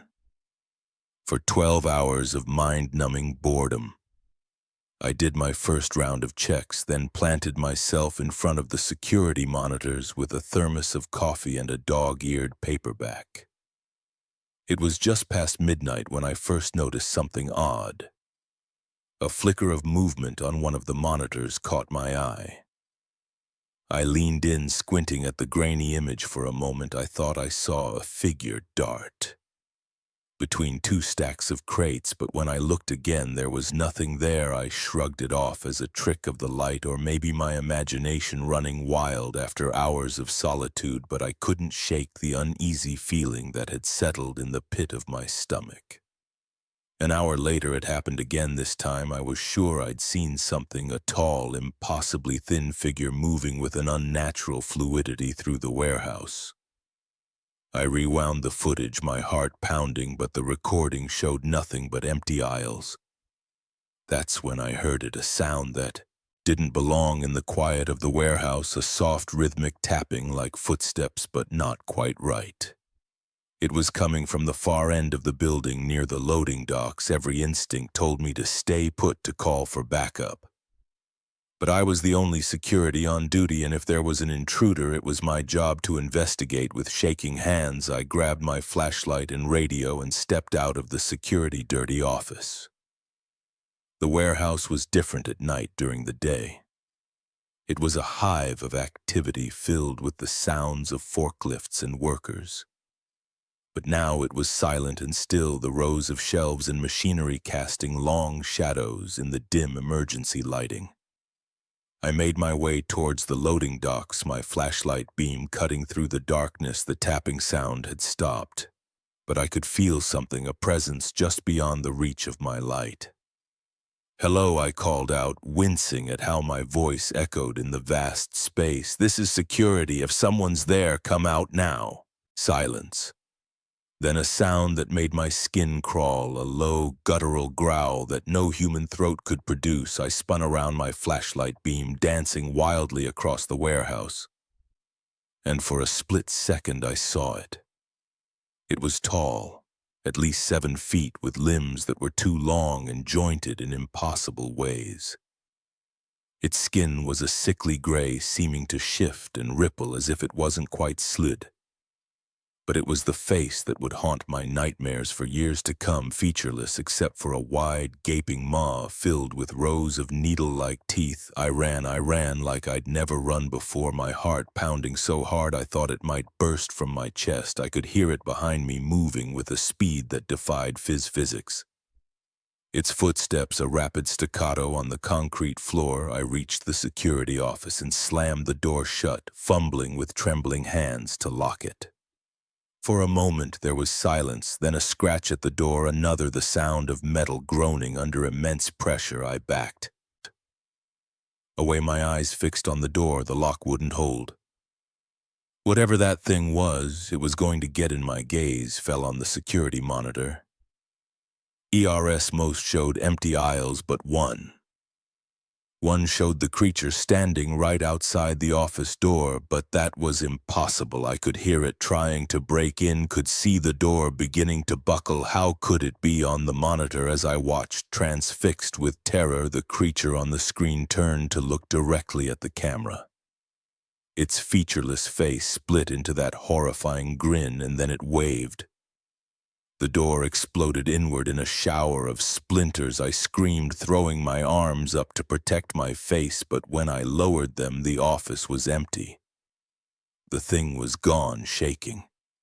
I approached the ruined door. The hallway beyond was empty and silent. I turned back to the monitors, but they showed nothing but the usual empty warehouse scenes. Had I imagined it all? Was I losing my mind? A noise from the warehouse floor snapped me back to reality.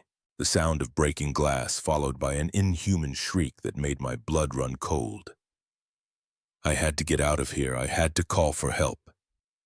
But as I reached for my radio, I realized with dawning horror that it was gone. I must have dropped it when I was running the phone. I could use the landline in the office to call the police, but when I picked up the receiver, there was nothing. No dial tone, just dead silence. More noises from the warehouse. Crashes, bangs, the sound of heavy objects being thrown around, and underneath it all, that terrible growling. I was trapped. Whatever that thing was, it was between me and the exit. My only hope was to wait it out until the morning shift arrived. 6 hours. I just had to survive for 6 hours. I barricaded myself in the office as best I could, pushing the heavy desk against what was left of the door. Then I huddled in the corner, my eyes fixed on the monitors, watching for any sign of the creature. The hours crawled by with agonizing slowness. Every noise, every shadow made me flinch twice. I saw the thing on the monitors moving through the warehouse. With that unnatural grace, each time it would stop and look directly at the camera, that terrible grin splitting its face as dawn approached. The noises from the warehouse grew quieter.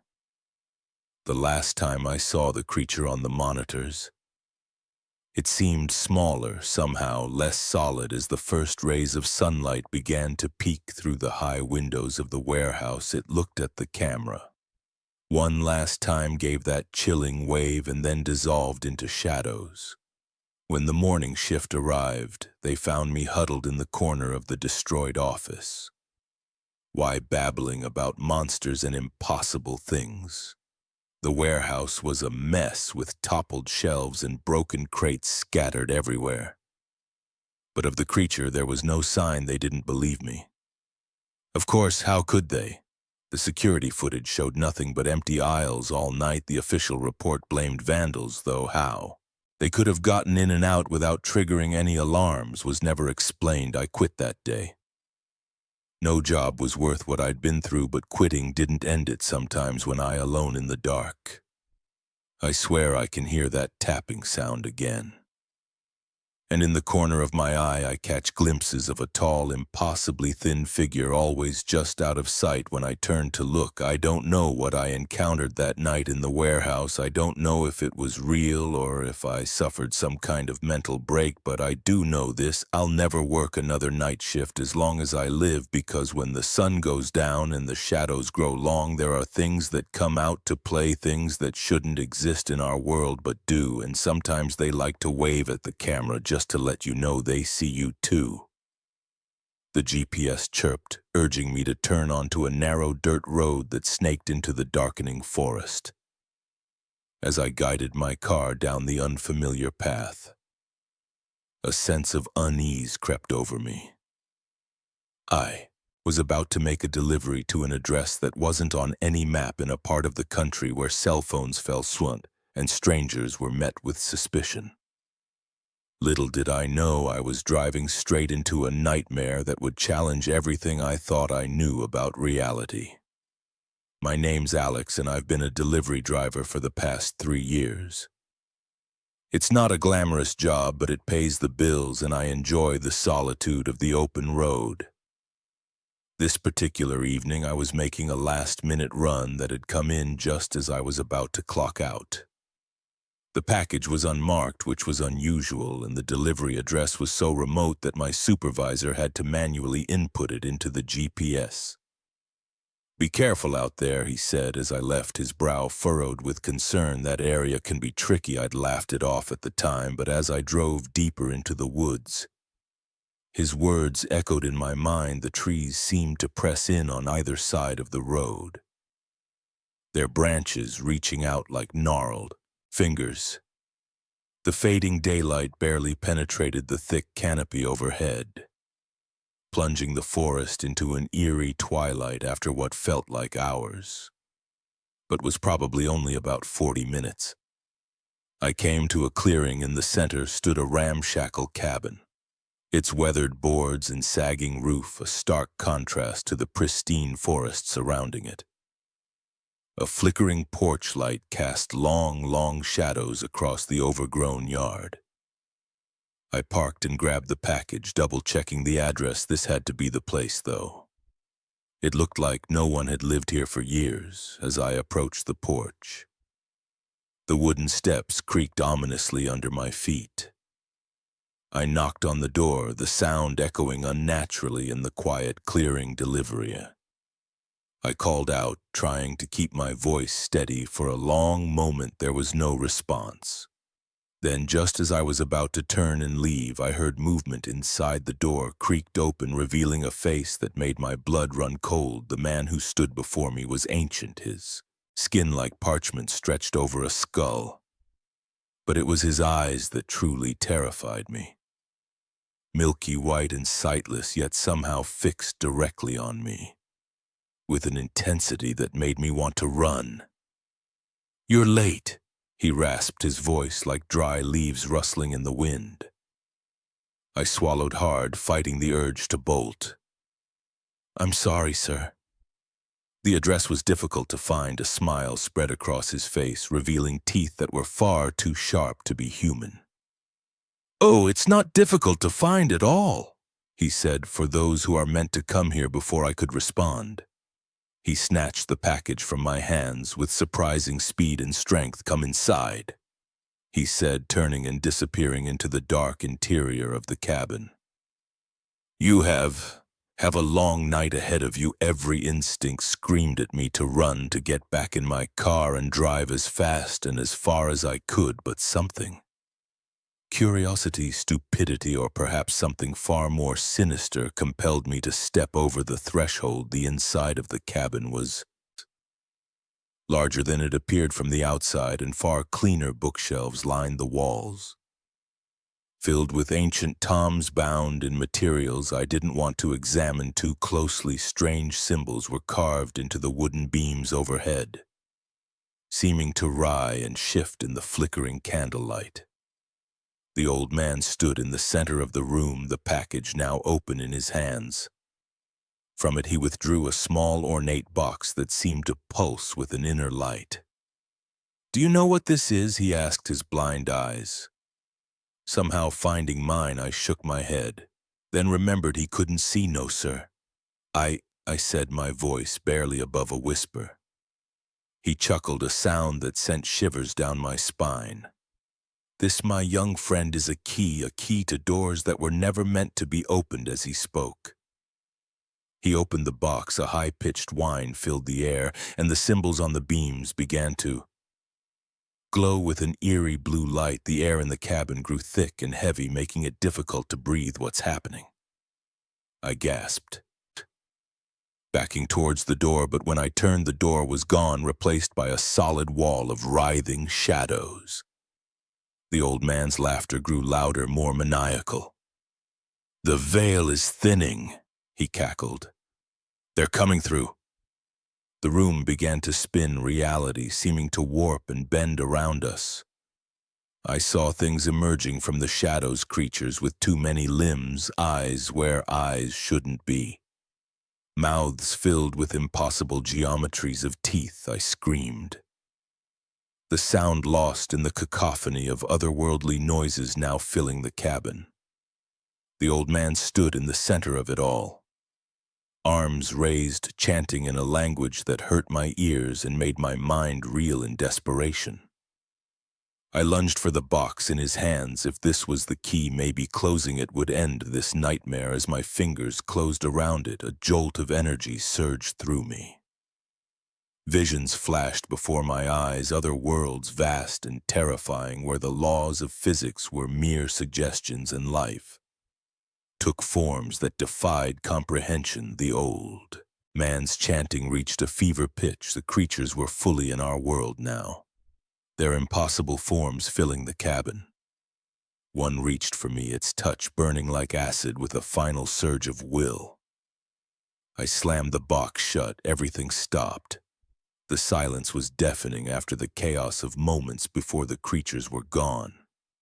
The symbols no longer glowed and the air cleared. The old man stood frozen, his face a mask of fury and disbelief.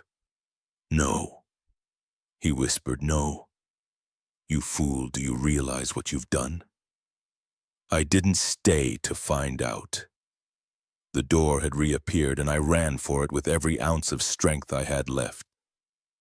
Burst out of the cabin and into the cool night air, not stopping until I reached my car. As I sped away, I risked a glance in the rearview mirror. The cabin was gone. In its place was nothing but unbroken forest, as if it had never existed at all.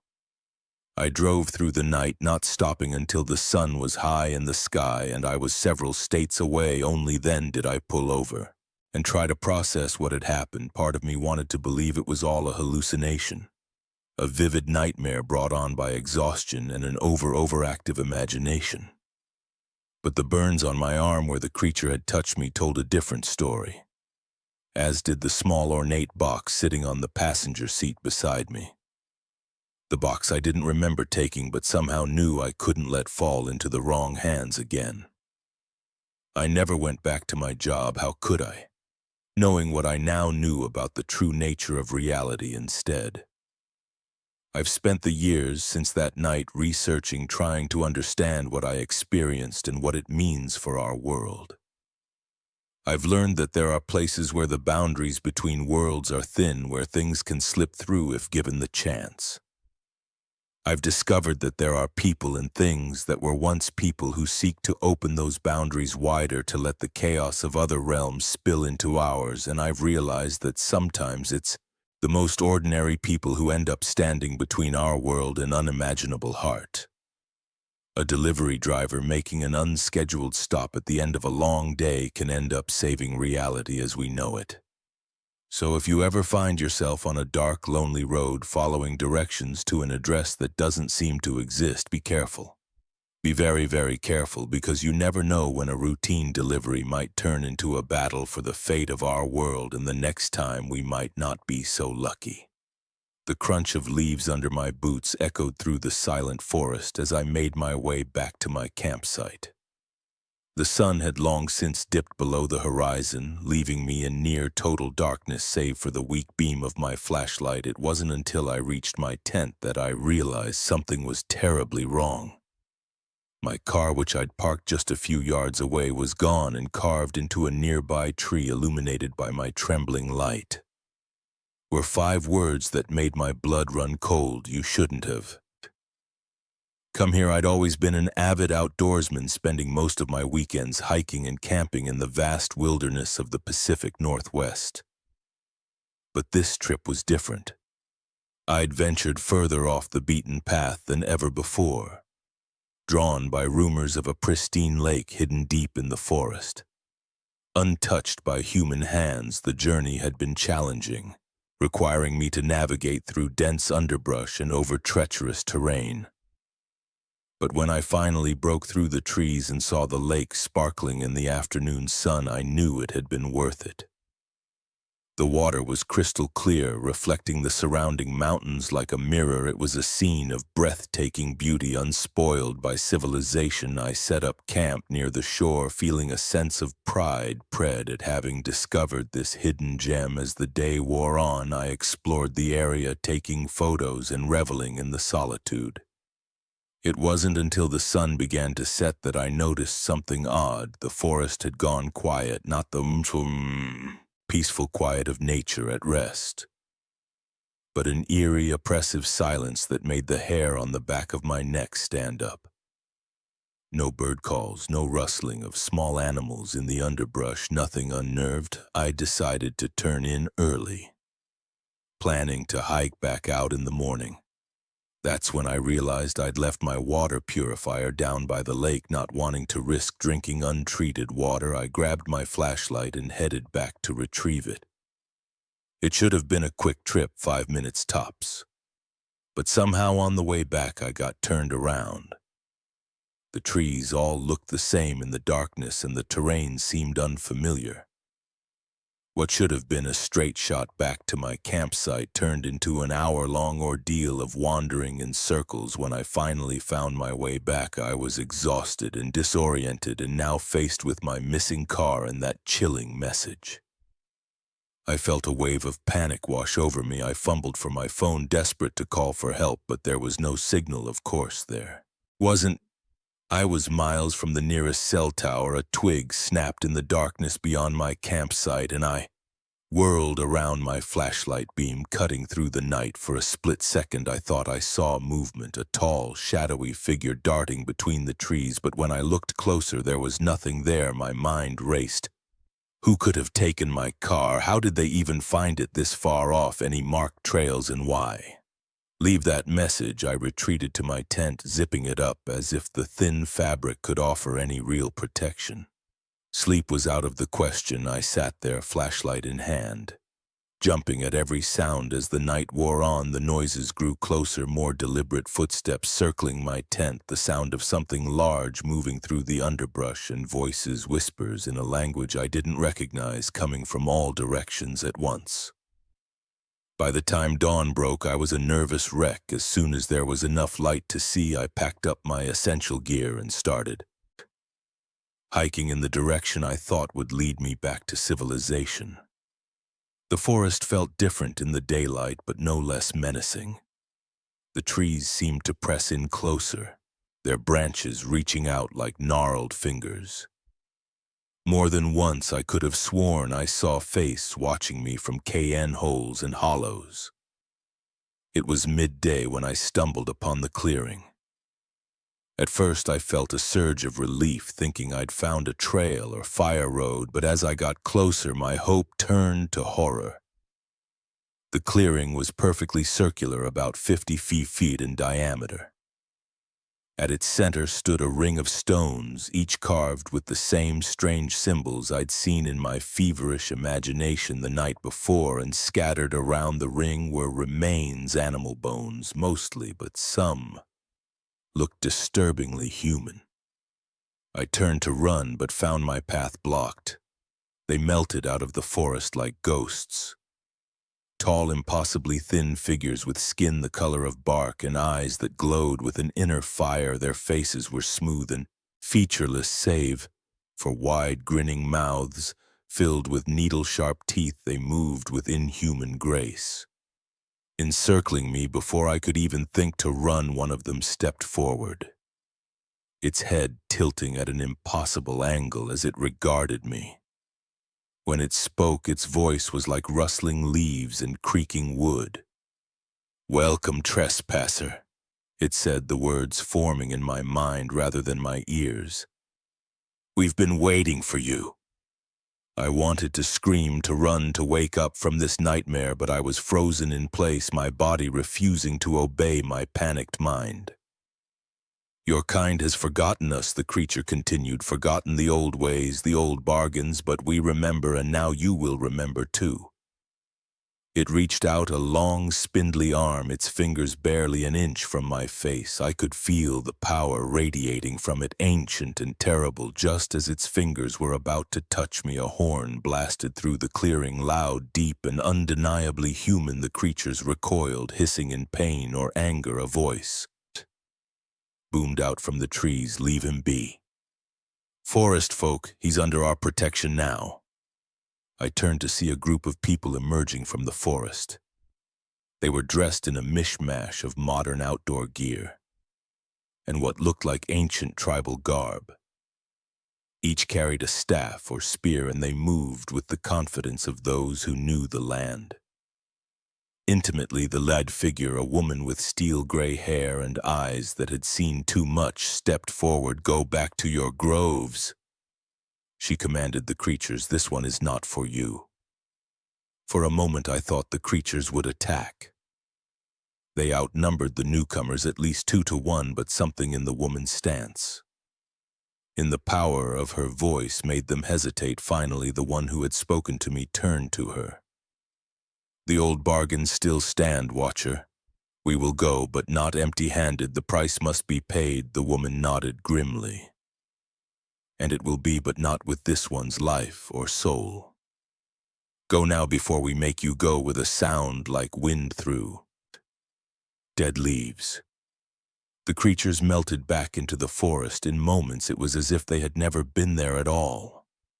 I collapsed to my knees, my body shaking with delayed terror and relief. The woman knelt beside me, her face etched with concern and something else, recognition. "It's all right," she said softly. "You're safe now. But we need to get you out of here. Can you walk?"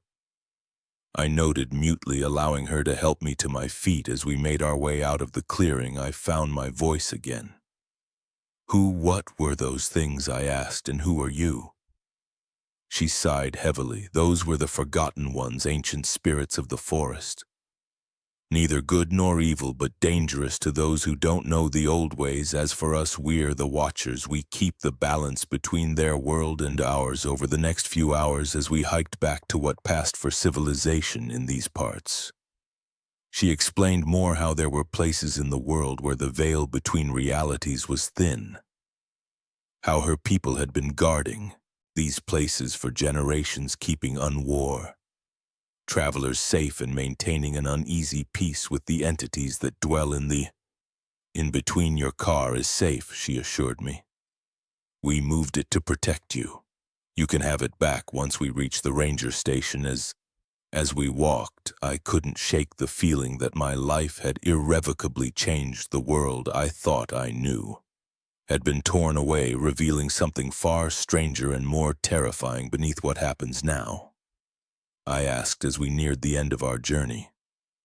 The woman Sarah, she told me to call her, gave me a long, appraising look. "That depends on you," she said finally. "You can try to forget what you've seen, go back to your old life, or, I prompted, "or you can join us, help us protect others from what lurks in the shadows. It's a hard life and dangerous, but it's necessary." As we emerged from the forest, my car sitting innocuously in the ranger station parking lot, I knew my decision was already made.